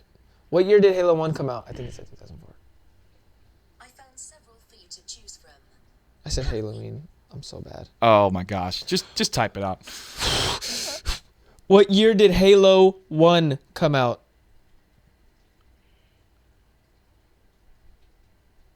Halo themed genre mix by Marty O'Donnell and Michael. 2004. 2004 is when the first Halo came. No. Xbox Oh, what? The Xbox- Xbox Halo. Xbox Halo. That was Xbox like, 360 Halo. That was when I was fucking. Okay. That's when you were on top of that. But yeah, whatever. So we ended up fucking getting hella addicted to Halo 2. Like my family was already playing in Halo 1. We were doing system leagues, but Halo 2 came out and we were You were in. utterly. I forgot where this whole story was going. most but we of were America. so fucking addicted to Halo. How much would Jesus. how often would you play? Dude, Halo? we were on summer break, and we just did not stop playing. Like, we stayed up all stinking night. Yeah, you can loosen that bar there too if you need Oh, to. that's good. That's perfect. There we go. We stayed up all stinking night one night, and it's like 7 in the morning. My cousin is raging, like screaming. My aunt comes down, hides the Ethernet cord. Oh my gosh, we were bad. Dang. Your parents didn't even know. Like, they didn't even know what this was. They just knew their kids were upset. But dude, my dad, I remember where this whole story was going, is me and my dad, ever since we were little, like, he was the real one, like, keeping me on top of my gaming. Like, I would see him every other weekend. So every other weekend, he'd pick me up on Friday, automatically go get a haircut, and then we'd go to Blockbuster and go get a video game, like, and we'd go, like, rent a couple Goosebumps films, and me and my stepsister would watch them. But our goal was we were going to get a game and we were going to beat it. And mind you, my dad had always collected, like, the gaming systems. Like, he had, like, at one point in time, we had literally every single system that was out on the planet. Like, all of them, like, all the classics, everything. Like, up until, like, the Xbox, the classic one. But we were just playing regularly, but up until Halo 2 came out, and I showed him, like, online, his mind was just open to, like, this whole new world of, like, what the like, dude, online, like, exists, like, you can play like this. So, dude, we ended up getting into that, and that's when, like, Gears of War 2 and all that took over, and, like... Yeah, online on consoles, man, that's what changed the game, because you really could play did. on... Because I was playing on the PC with Half-Life, the Team Deathmatch, Team Fortress, Counter-Strike. Dude, I was playing Counter-Strike when you could zoom in on the M4 We back in the day. went... Dude, we used to go to a LAN center in Fontana, California. It was called... I used to go to one in Seattle. It was called... Net... Fuck, I forget. Netland, something like that. They had, like, a little RC race car where they would race, like, those little, like, the RC cars with the rubber wheels, like the actually sick ones. But, dude, we used to go in there and play Counter-Strike versus these little douchebag-ass kids who had clans. And these motherfuckers... Clan tags? And my dad was always a scrub at, like, games, like, low-key. Like, he was good, but he was, like, old-school good. Like, he didn't want to learn, like, frames or, like... But, dude... I was like, my natural gift for real is at shooting games. Like, that's just what I've always been. Just like, I've always been so aware. On like, the gamepad over the mouse and keyboard. I honestly wish I was a mouse and keyboard kid, but I was just on console. I was a poor kid. Back in the day, I'd be like, yo, PC's the best because you can aim better with. You can. Mouse. It's a fact. Absolutely. But I do like the console experience too because I'm not hunched over like this, doing this. I'm just doing this. You'll never beat those guys. I'm laid back. I know. That's okay. But if he's playing with a controller as well, then that's fine. Dude, we were poor kids. But like, dude, I was poor. I didn't have a fucking money for I wish. Like, dude, imagine having a fucking computer and playing everything you ever wanted. Oh my lord. Yeah, that would have been. But I forgot where I was going with that story. Oh yeah, we used to go to there and and I knew that these, like, I was playing against these douchebag kids and my reactions were always so sick. But I could not fucking beat these kids, even though I was getting the shot off on them. I knew I was getting the shot off on them. But they would get me because these little kids knew their bullet spreads in Counter-Strike. So I went and I started digging, bro. And, like, I was like, back then, you couldn't find information on shit like that, though, dude. You couldn't. Like, it wasn't on YouTube. People weren't, like... The competitive, like, it wasn't out there. You had to just ask around or, like, know or just practice, you know? Or figure it out. Go to a LAN center and see how people were doing better. Exactly. I started shooting the wall. I started shooting the walls, like, and going left to right on that snow level. And watching where it goes. Dude, that's what I did with Brood War. StarCraft Brood War, goodness, I was maybe 10, 11. Whoa, I got a question. Yeah. What's the game you put the most hours into? The game I've put the most hours into. It had to be when you were little. Because that's when we talking about every game? World of Warcraft. I thought you were going to say Final Fantasy. I was going to say... Well, I mean, if you want to count all the Final Fantasies, then yeah, pretty close. But I would single game. Single game, World of Warcraft. Yeah. Are we counting the expansions, too, for World of Warcraft? Well, just like... Yeah. I mean, we'd have to because it's an ongoing game. Exactly. I would say that's the most amount of time, and yet that's when it started to peel away of, oh, this is just... fighting a dude and getting gear with better numbers so I can fight a dude that has higher numbers so I can get gear for better numbers. It was always a PvP that I enjoyed, but the PvP was always chasing the tail of how fun it was in vanilla, in WoW vanilla. I think it was it wasn't Skull and Mance. What was it? Taran Mill? Was it Taran Mill? Was that the name of it? But there'd be this like windmill or Taran Mill or something like that. And there'd be a line of Horde. I was Alliance at the time, so I wanted to play as a Paladin. And we would just have this battle line drawn. Again, this is nothing in the game that made this a battle line. It just was, we're going here and we're going to fight. And you saw people in chat, we're all going to Taran Mill. Everybody's going. Let's go. So everybody's taking all like the trams and the not the wyverns, that's the horde, the griffins and all that stuff, and everybody's landing. We're like, yo, is the server gonna explode? What's gonna happen? And you just see this battle line, almost like a pitch battle in Game of Thrones, just of people on their mounts ready to fight. But nobody really wants to engage yet. So as a paladin, you had this move where you could be invincible for a couple seconds, and you could run and get the hell out of there. And you also had a stun because you had this hammer, and hammers can stun people, was part of the moveset. So I would get on my horse and I would chat, I'm going in, and I'm headed right for the horde, dude. I'm so pumped. Let's go. And I find my target. It was usually a shaman or a priest, somebody that could heal. I tried to get the healers out because I'd have the least amount of hit points, right? They were the most vulnerable. Closer. Find my target. Soon as I would hit, I think it was my 2 key I had binded. Boom, hammer would go out, stun that guy. And if people followed me into battle, they would kill that guy. You would just see him blow up. And you'd see all these sparks from the mages fly and arrows fly from the hunters, and people would just engage. And I would get the hell out of there because I'd throw on my invincibility bubble and run back. And I would get kills that way. It was so much fun because it was so random. And I don't even know how long that lived because I started to put like matchmaking and queuing up for specific areas where you could PvP, and they had the arena. So it started to evolve and become more structured. But that type of adventure of we're just making this ourselves, this is where the battle's taking place and we're fighting, was so much fun in vanilla. And I never really had that experience ever again. And I would try. I'd play the different expansions and whatnot, but it never was the same. And that was World of Warcraft. But I like the story of Arthas. I want to know how Arthas, what was going to happen to him. He was kind of the main bad guy in one of the in Warcraft 3. He becomes corrupted. Never played any of those games. It was good. It was neat storytelling. I want to see how it ended. And once Arthas was ultimately defeated in, what was it, Wrath of the Lich King or Frozen Throne expansion, whatever it's called, I was like, okay, I'm kind of done with the Warcraft story now.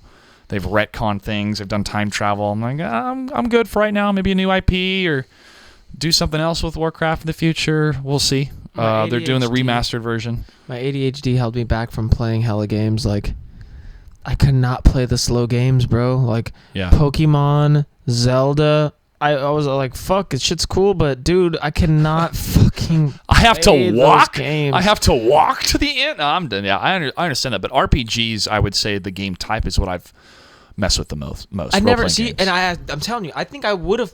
I would have gotten into games like that. Like every single game I ever got my hands on, I would always give a fair shot. Like I'm telling you, my dad would get random ass games and flip them every single weekend. Yeah, well, that's why I really like Mortal Kombat. So it's a good story. That's kind of my number one thing is the story going to captivate me, that I invest the time, that I'm going to feel like, oh, that was a real cool story. It's like reading a book. I'm investing the time to read this book. It's an experience. I hope it ends well. Yeah. And that's people are like, I don't know, you play video games. Like, yeah. Oh my god. You be quiet. Yeah, that's scary. Scary. It's scary when that shit hurt to be in that type of scenario, right? What's the right call to make? You don't know. I mean, that's a nuanced thing to think about. And it was back then too. And it was back then too, where fools were skipping towns when shit happened. But he fucking had to shoot him. Yeah, had to. He was a danger. That book was serious as a kid. They had us read that. They were sick. I think that's one of the best books to teach consequences, even unintended ones. Of this is what part of life is you're going to have to make decisions that were not your fault at all. He didn't mean to choke out that girl, all that. Like, he was just a fucking, like, he just did not know. I know, man. That was heavy, huh? Yeah. I'm glad awesome. That's part of our education system. You know what book intrigued me? All right, so you want to hear the truth? I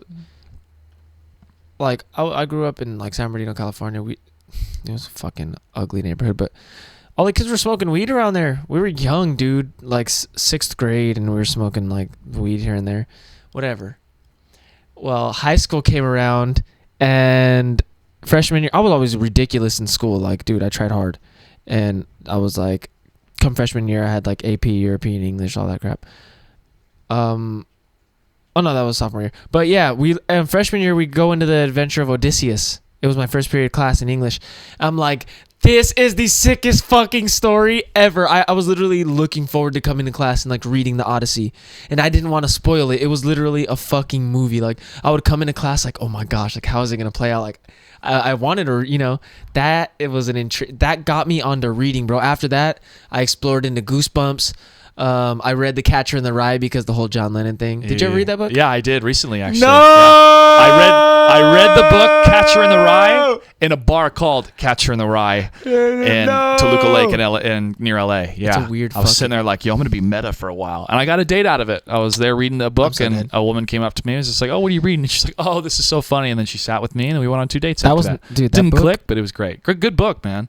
Good book of like, this is the was it angst weird of being to a you? young man. It is weird, but it's weird of like the language At the is end, kind of a little when bit you different. When you what? learned that he was like a weirdo and like he was fucked up the whole time really in his head? Did that kind of put you on tilt? Because I was in the mindset of him, dude. I couldn't help it. I was there with him. And when I learned he was fucked up, I was like, damn. I have been in the... Because it's such a genius book because I think the reason that I fucks with people is because the way that... It's such a particular way of like going about things. It's the anxiety that he has. Like, yes. But I was reading it, it's just like, dude, this guy's got an overactive mind, but so do I. Like, I think about all these different scenarios and stuff sometimes when I'm... Like, if I don't put a towel up correctly in my bathroom... He's too pessimistic, though. What if somebody slipped on that towel and hurt themselves? I But should probably see, pick this I'm up. telling you, it changed the way I was thinking. Like really, very it's pessimistic. such a pest, and it really stuck with me, dude. Because I got in the mindset of thinking like him as a young man. Like reading that, like you can't help it, you know. Have you ever watched the movie Midnight Cowboy? You should watch that film because to me, it kind of it's within that same level of feeling of like Jesus, the pessimism, or wow, the world can be a harsh, crazy place. Yeah, I definitely have to read it again, but it was a good read, especially just to dive into his emotions of like this and that and this, and I was like, oh, well, this is why we read, so we can get into the minds of others. But yeah, I gotta watch some. Ito Portal. No. The Power of Now. Ito Portal. No, I have not. The Power of Now. Power of Now. No, I've maybe have heard of it, but I haven't read it. I don't know what it's about. I'm sure it's some self-help book, right? Yeah, was it like The Secret? You manifest something, then it comes through? He's all about just consciousness. I want $1 million. I'll have to manifest it. No, this guy's serious, though. It's just all about just like consciousness and just really being like... trying to be as present as possible, you know, just like really like The Power of Now. Literally, it's a good book. It's nothing religious. He even goes into like he dives into like how all these religions were really just preaching about consciousness and being present. Well, yeah, and because we're trying to figure out what conscious is all about. He's Absolutely, good. He's meditation. I'm gonna show you something. You're gonna Power of Now. Yeah. All right. What's the guy's name? Is he a big dude? Ito Portal. Big muscle dude. I forget that guy's name. Okay. One of those self-help guru guys. This is like a fucking You can do it! No. Thanks for coming to my workshop where I yell really optimistic things. You can do it! Chop his freaking head off! Remember that guy who's in every Adam I Sandler know. fucking movie? Yeah, man. That dude is nuts. Deuce Bigelow. That guy, yes. I know. You know. We all know. We all know. There's no need to stress it. Wow. I'm sorry. I'm know. sorry for getting his name. I'm actually pretty warm and comfortable. I'm happy to hear that because it's definitely cold outside. But we got a heater in the house, dude. We got to talk about Rogue. I mean, we went on this crazy tangent and talked about Star Wars and all that stuff. So you weren't getting paid. Did you ever get that money, or did they drop you? What happened was I already known that at the end of the year, the first Pro Series is gonna be done. Probably gonna be like, you know, because that was quite a bit of money. They sent me to Europe, dude. They paid for all my events, all my Ubers. Like that was like, what the fuck is that? Like really? Like, this is for real? It was definitely a lifestyle change for me. I was Hollywood, boy. I was like, the fuck? And I was already qualified for the Pro Series after the first 2 tournaments. Like, I was in, so I had already known. I was just like, I want to chill. So, but towards the middle of it, I was really uncomfortable, man. I didn't know if I was going to get paid that money. Like, fucking life is still, you know, going on. Like, I'm still... You know, I'm starting to pay like bills and shit. Like I'm just starting off, you know, I'm like a young man out on my own, like, you know, living like in Atlanta still. Like I had moved away from where I was staying over there. Like I'm now living like close to my girlfriend and shit. Mm-hmm. So I was a little bit worried, dude. And up until like the contract ended at the first of the new year, it was over. And so I announced like, and by this time I was already like, what the fuck, dude? I'm 3 months late on like, I only got paid for 3 months. I'm 3 fucking months late. You guys owe me like $7,300. Like they had went through some shit. Some investors pulled out on like one of their big ass like teams in Counter-Strike or some, or Overwatch or something. And it really fucked with them, their money big time, you know? So they were going through some shit, switching up investors. It took some time. Dude, they didn't end up paying me no money till like 3 months after the new year. It was literally like March, April. And I'm like, dude, what the fuck? This is $7,000, man. It's a lot of fucking money, you know? So I mean, it's tough. I mean, it's kind of this. I had quit my job. Yeah. I'm fucking trying to do gaming. I'm streaming all the time. Like they were banking on that money coming from the investor. They pulled out. Now they don't have a backup plan, and you eventually got your money though. Eventually so you're did. settled up totally. Good. That's tough because that's what a lot of these organizations are that seed money, right? We're gonna fund it first, build it, and then we're gonna get the return on investment. Like that's a lot of heavy lifting at the beginning for a volatile market, man. And it puts us straight on everyone. But they did the best they can. They're a good group of guys. I appreciate them. Yeah, this Nothing type bad of to say. discussion isn't like blah blah blah. It's more of this is what happened. Exactly. Here's how we can all learn to make it better in the future. Dude. I love it. Dude. I'm so blunt when it comes to things, and I'm like, I try as hard as I can not to be rude, but like when I forget Zoo, ZHU, Z. There you are. After the first pro series, he comes to me at the last chance qualifier, and he's like, "Hey, so Slayer, like, you know," and he's like, "My name's Z, whatever." I was like, "Yeah, no, you are." He's like, "Any feedback?" I was like, "Yes, I do." And I fucking spilled everything. Like I hadn't even known about the fucking pot bonuses at the time, for the finals and shit. And I'm just thinking like, shit's gotta fucking change, dude. Like, come on. Yeah. Like, so what would be? Let's move into hypothetically Mortal Kombat 11. A team hits you up. What do you think is an accurate, sustainable, realistic type of either monthly salary or expectations from you for 1 year? What would be kind of your, this is what should be on the table scenario? well, with me and my situation right now, like back then when I was a kid, like, and I was doing this, even I consider myself like when I was even trying in the Injustice Pro Series Part 1, I had just like quit my job. I was able to give up everything, like, that I was doing currently, like, to fucking do it, like try to be like, getting $2,000 a month to sustain my like living, to just sustain like eating and fucking paying what I have to, and also travel is what like I needed at the time.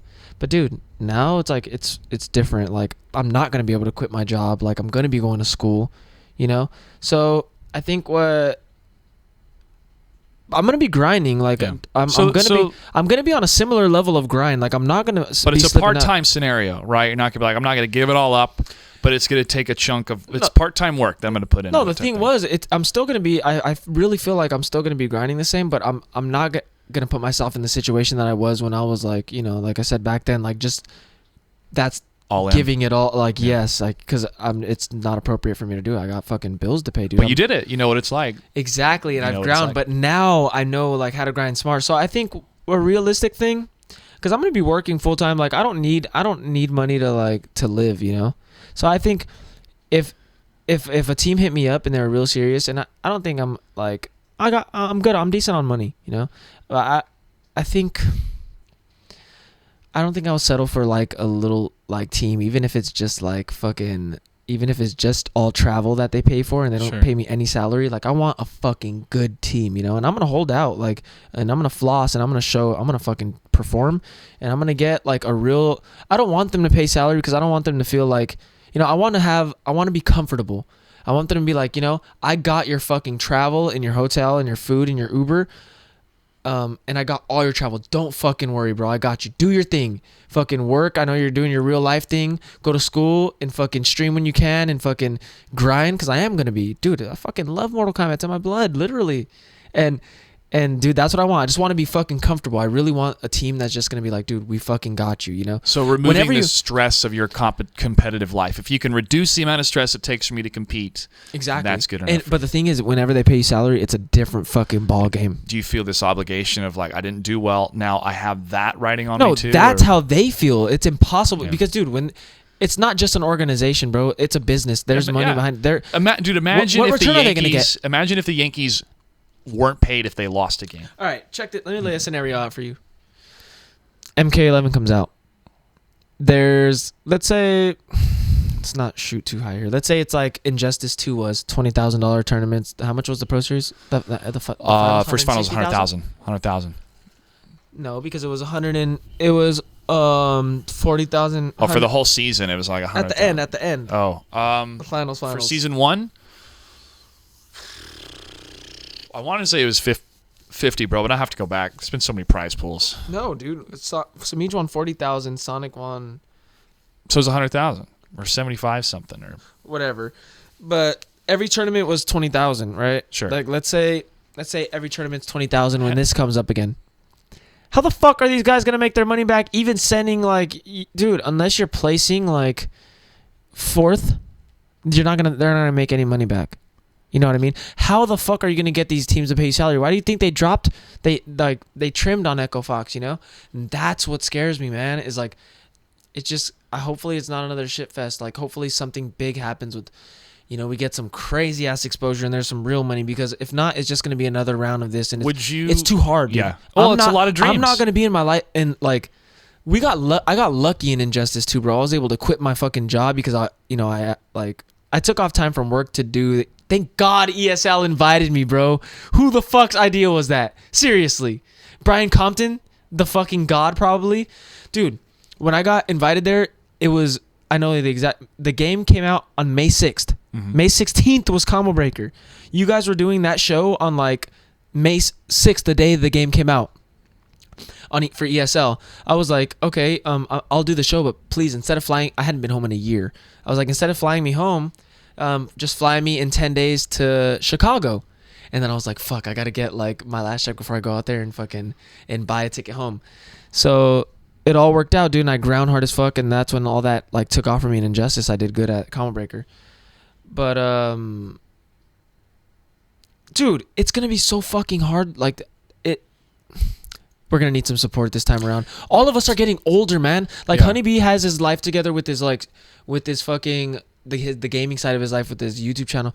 But dude, all of us, like, how the fuck? I don't know. Maybe I just need some guidance with how these fools have been doing it with like lives and shit. Sure. But dude, I know that like, even though I'm making decent money, I can't do it on like my own, man. Like with traveling and all this shit and still like grind. Dude, what the fuck? It scares me. Does more online competitions that either offer, let's say it's not a sponsor, but it's an online competition for like 3 weeks. Every week, if you win, all your travel's paid for the next big. Let's say we do it during April, right? If you win, we'll pay for all your stuff for Combo Breaker, and we give it to 3 players. Is like that one tournament? Or it's more like we're doing it for 3 weeks. They're all going to Combo Breaker, right? And then 3 weeks ahead of CEO, they're all going to CEO. So what if the developer, that is the publisher, Warner Brothers, is like, we're going to fly out 4 players to the next big event by running online tournaments? Do you think that's something that helps alleviate kind of that middleman of having the team management taking care of your travel, but still trying to reimburse if you have your winnings, or more of, I won, my reward was this, and no strings attached? The top players are gonna fucking run that shit. What if they are able to be like, the following players are not allowed to play? Yes, that's what. Okay, who would determine that, and how would you determine it? The thing is, you have to be mean sometimes, man. Like this whole fucking, like how it happened in Mortal Kombat X was so unfair. The fucking testers got to come in and fucking at the first 2 majors. Really, dude? I lost to fucking Chef, and then I went and lost to Denzel. Like, imagine if the prize pools were huge. They weren't at the time. Like, fucking, it had an $800 or $400 pot bonus for them. How long should the ban be then for testers for the first event? Like, hey, you can't compete at the first event. Dude, you can't test the game in play. I think people can catch up. Yeah. Not after a couple months? Dude! A couple of months. Combo Breaker was 10 days after the game came out. It's going to be 1 month. I know. It's going to be 1 month. You give somebody... I'm giving you hypotheticals here. Yeah, it's just so scary, though, because if you give a competitor 1 week on the game... But you have to have the best testers, and the best testers are the ones that are competing. No, because there's mines. You got Dizzy, you got 16-bit, you got fucking PPJ. Dude, they can get it fucking right, bro. There's people who won't compete. Sabin. There's people who know about these fucking fighting games that can do it. Okay, so do you think that there should be maybe a dedicated group This of is the people story. Let me that tell test this. the game and are like full-time contractors. Dude, they have them. Dude, Part-time they have contractors. no. They need to have the people who are born and fucking bred in the competitive scene, like the ones I just named, Dizzy, PPJ, fucking 16-bit. Like, dude, it needs to be somebody with a competitive mindset. Like Paulo has it. Like he really does have like that. He thinks in the mind of a competitor. I swear he does. Okay. Like I've picked his mind. But this is the story that I tell. That the testers, it's not a month. It's not something you catch up to, bro. Denzel, DJT, he tested the game. Like, dude, in the Yomi days, we used to just like chill around like at night and just like all be in the room. And Denzel would literally tell us like bedtime stories of all the broken shit that was in Mortal Kombat. Like, and it was just like great. We'd ask him, oh, this character, dude. And it is tried and fucking true, man. He learned about all the shit before we even did. He played against it, hella games versus Chris G and them. Dude, Denzel won the $1,000 Yomi local, like, every time with a new fucking... Every time we'd pick up on his shit, Okay. he'd do it with a new character. So you're talking about it doesn't end. You're talking about the local scene though, but you can't just lay it out like, well, because you had access to a game You can't a play little for bit 3 in months. advance. All right, well, we can say 3 months, but that's like saying any sport, like, well, you were able to have 4 preseason games and we only had 2, so But- therefore you're but not going to get the imagine- points no, for the no, next no. game. But this is that a whole new people do creation, catch though. up. But you can't, not in a technical thing like this, dude. So you're saying if you give me a year in Mortal Kombat right now and I play it for a whole year, in 1 year, How long is testing? How long do you test a game for? I think it was like 3 weeks. 3 weeks. Okay.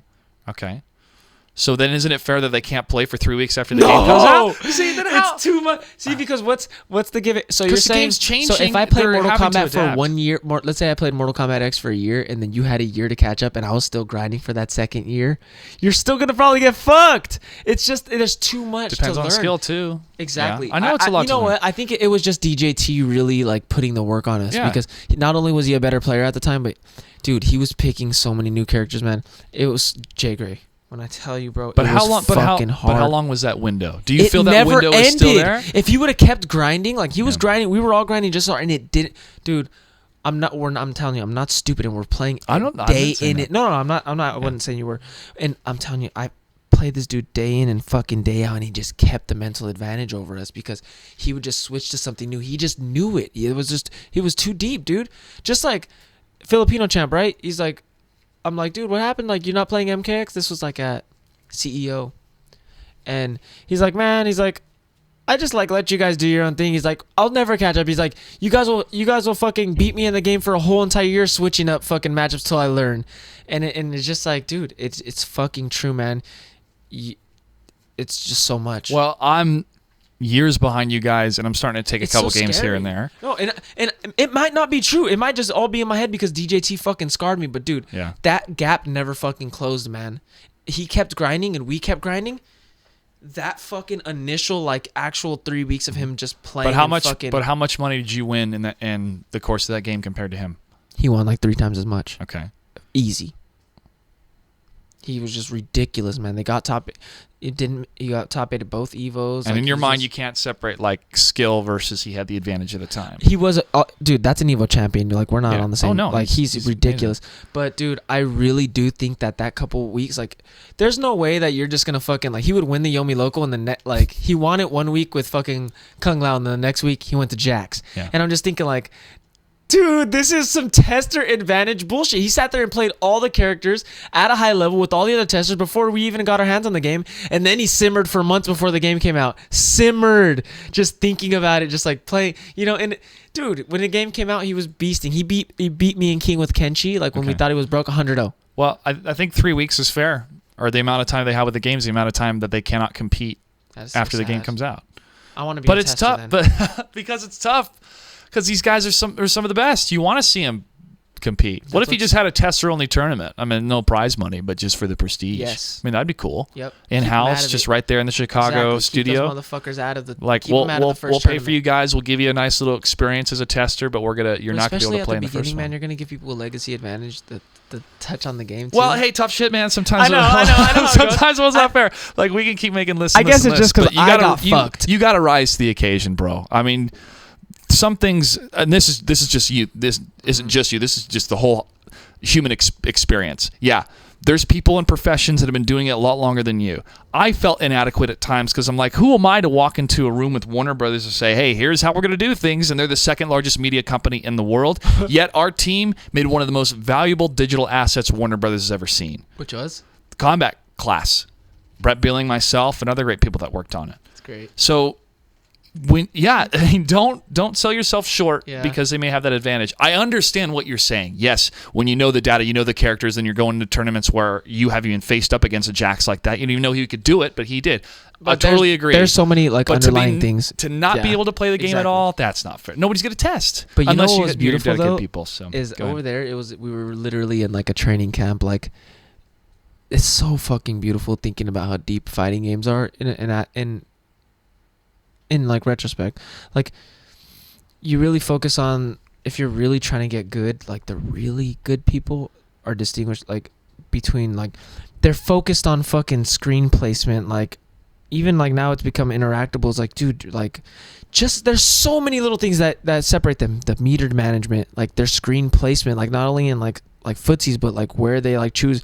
These guys will like put their backs in the corner just to trick you to get you in the corner. Like, shit, like so many fucking little beautiful things that like they're actually focusing on. And like they're telling me how bad my meter management. Why the fuck do you keep putting your like self in that situation? Like, dude, after you tech the throw, like run up, you know, like, dude, gain, like talking about screen control versus characters and matchups. Like, little did I know, like I'm talking to Alex Valle, like, cause I was on the fucking journey to get good, man. And I'm like, what are you looking at when you're playing against a zoner versus like when you're playing against a heavy rushdown character, and like learning a bunch of shit like that from the legends? Like, it's so beautiful. It's so deep. That's why when that simple guy said that shit about Sonic Fox, and I'm just thinking like, dude, little do you know how fucking god this dude's decision making is. Like, Sonic Fox, dude, like only if he knew, like only if that dude could fucking fathom how like the art that goes into it, because it's hard, it's deep, it's some deep shit. Absolutely. Dude, I was able to talk to Jimmy Rollins during this TBS show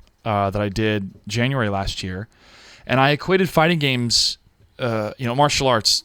Yeah, absolutely. Being in that ring when you have to fight somebody and you're looking at the body movement, the movement they're making even before they move their body, like how are they flexing their hips differently? Where's their weight distributed? You're looking at those things, not even thinking about it. You're just like, what are the options in the stance that he's in now, right? So all that's going through your mind. What's the next move? Am I going to counter? Where's my weight going to be? You all have to have that feeling. When you're in the batter's box for baseball, and you have a fifth of a second to decide if you're going to swing the bat or not, if that ball is going to be a ball or a strike, or if it's going to hit you at freaking 95 miles an hour, you have to make that choice to swing or not.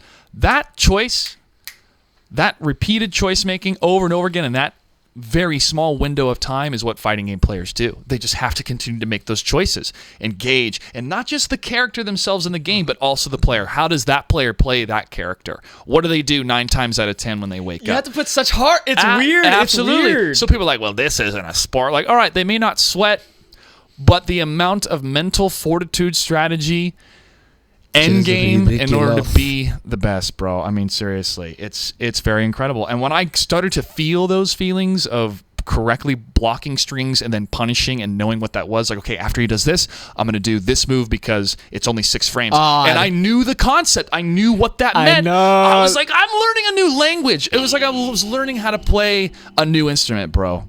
Ooh. Fire and brimstone. Careful.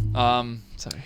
I love it. I love fighting games for that reason. I feel so connected to them, even though I'm not the best at them. I think what I kind of play the best chill is shooters, for sure, because I've grown up on those, playing them. I like playing just shooters on console because it's just chill on my big 4K TV. But fighting games, yeah, I know. Fighting games are my jam, bro. They're my bread and butter. It's when there's a number of times, like when I play Battlefield or Call of Duty, I'll get like a triple kill or something. Like, yeah, but when I win a match that was so close in fighting games, I'm like running outside the house.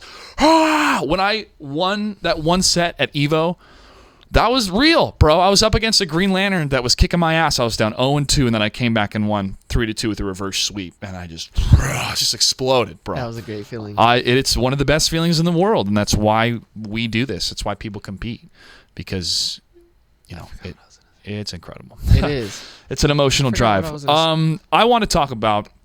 We're already running at 2 hours here. I want to talk about Some people are calling you a misogynist online, bro. I know there was a tweet. Let's dive into this, man. What happened? Oh, Lord. Why did people think about this? So there was a tweet by some girl from the FGC. She had just she was like, oh, there are so many beautiful women in the FGC. Which so there many are, beautiful and sure. talented women, which 100% there are.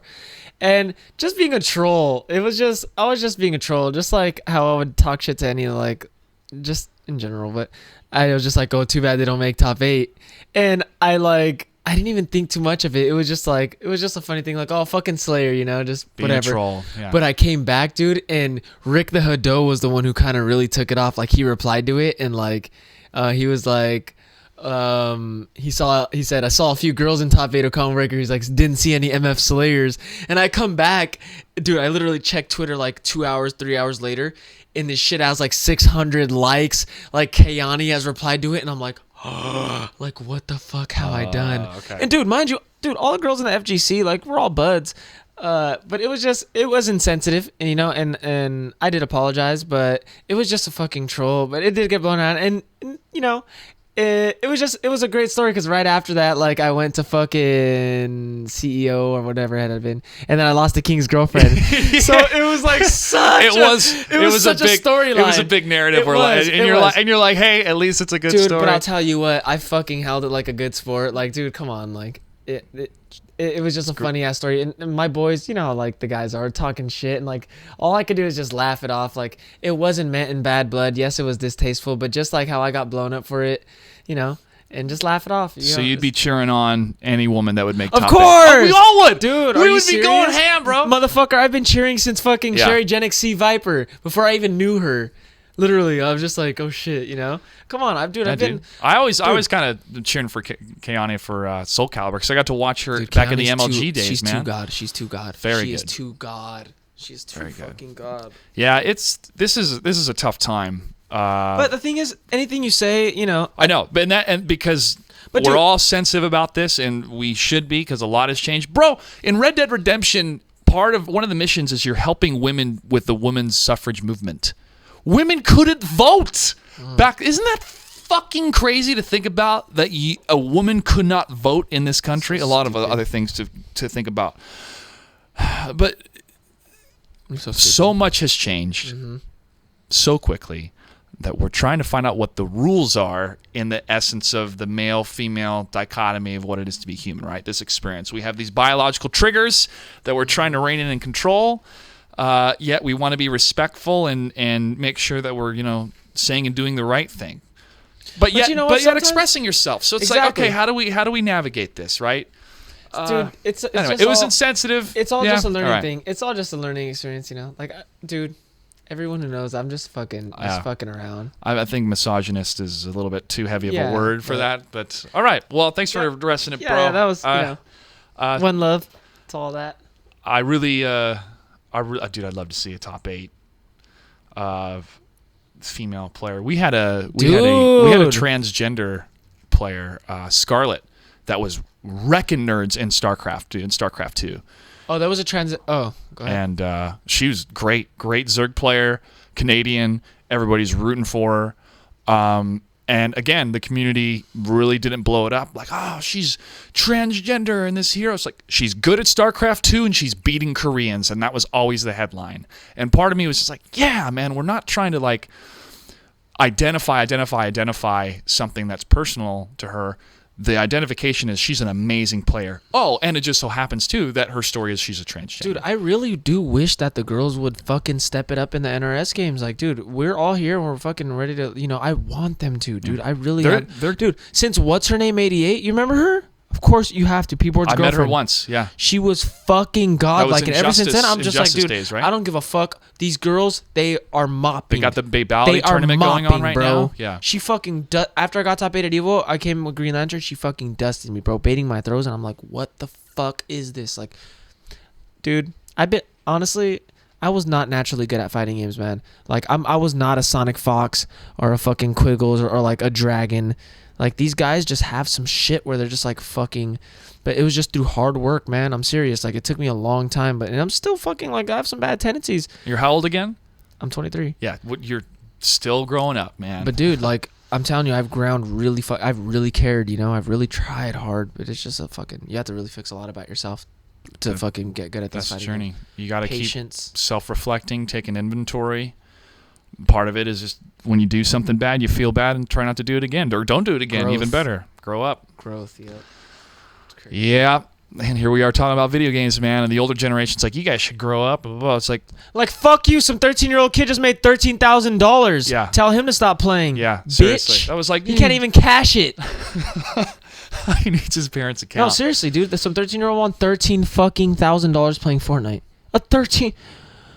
What are you? What are you gonna do with? You're just gonna buy a Save drone, it. Bro? Put that in a magic box called compound interest and watch that turn into $1 million in 20 years. Hey, I'm getting my little nephew a drone for Christmas. Really? Just like a Like kid hook drone. up with an AR or not AR, but No. It's just like your one phone? where it's like an RC type drone, Yeah. but it has like bumpers on the thing, so he can't like really fuck it up. But that'll be a good start. He's not ready for like an actual drone yet. You know? Okay. He needs an inside drone first. He'll- That's what when I was little, dude. Every Christmas, buy me like the little mini helicopter. Like all I wanted was one of those little RC helicopters.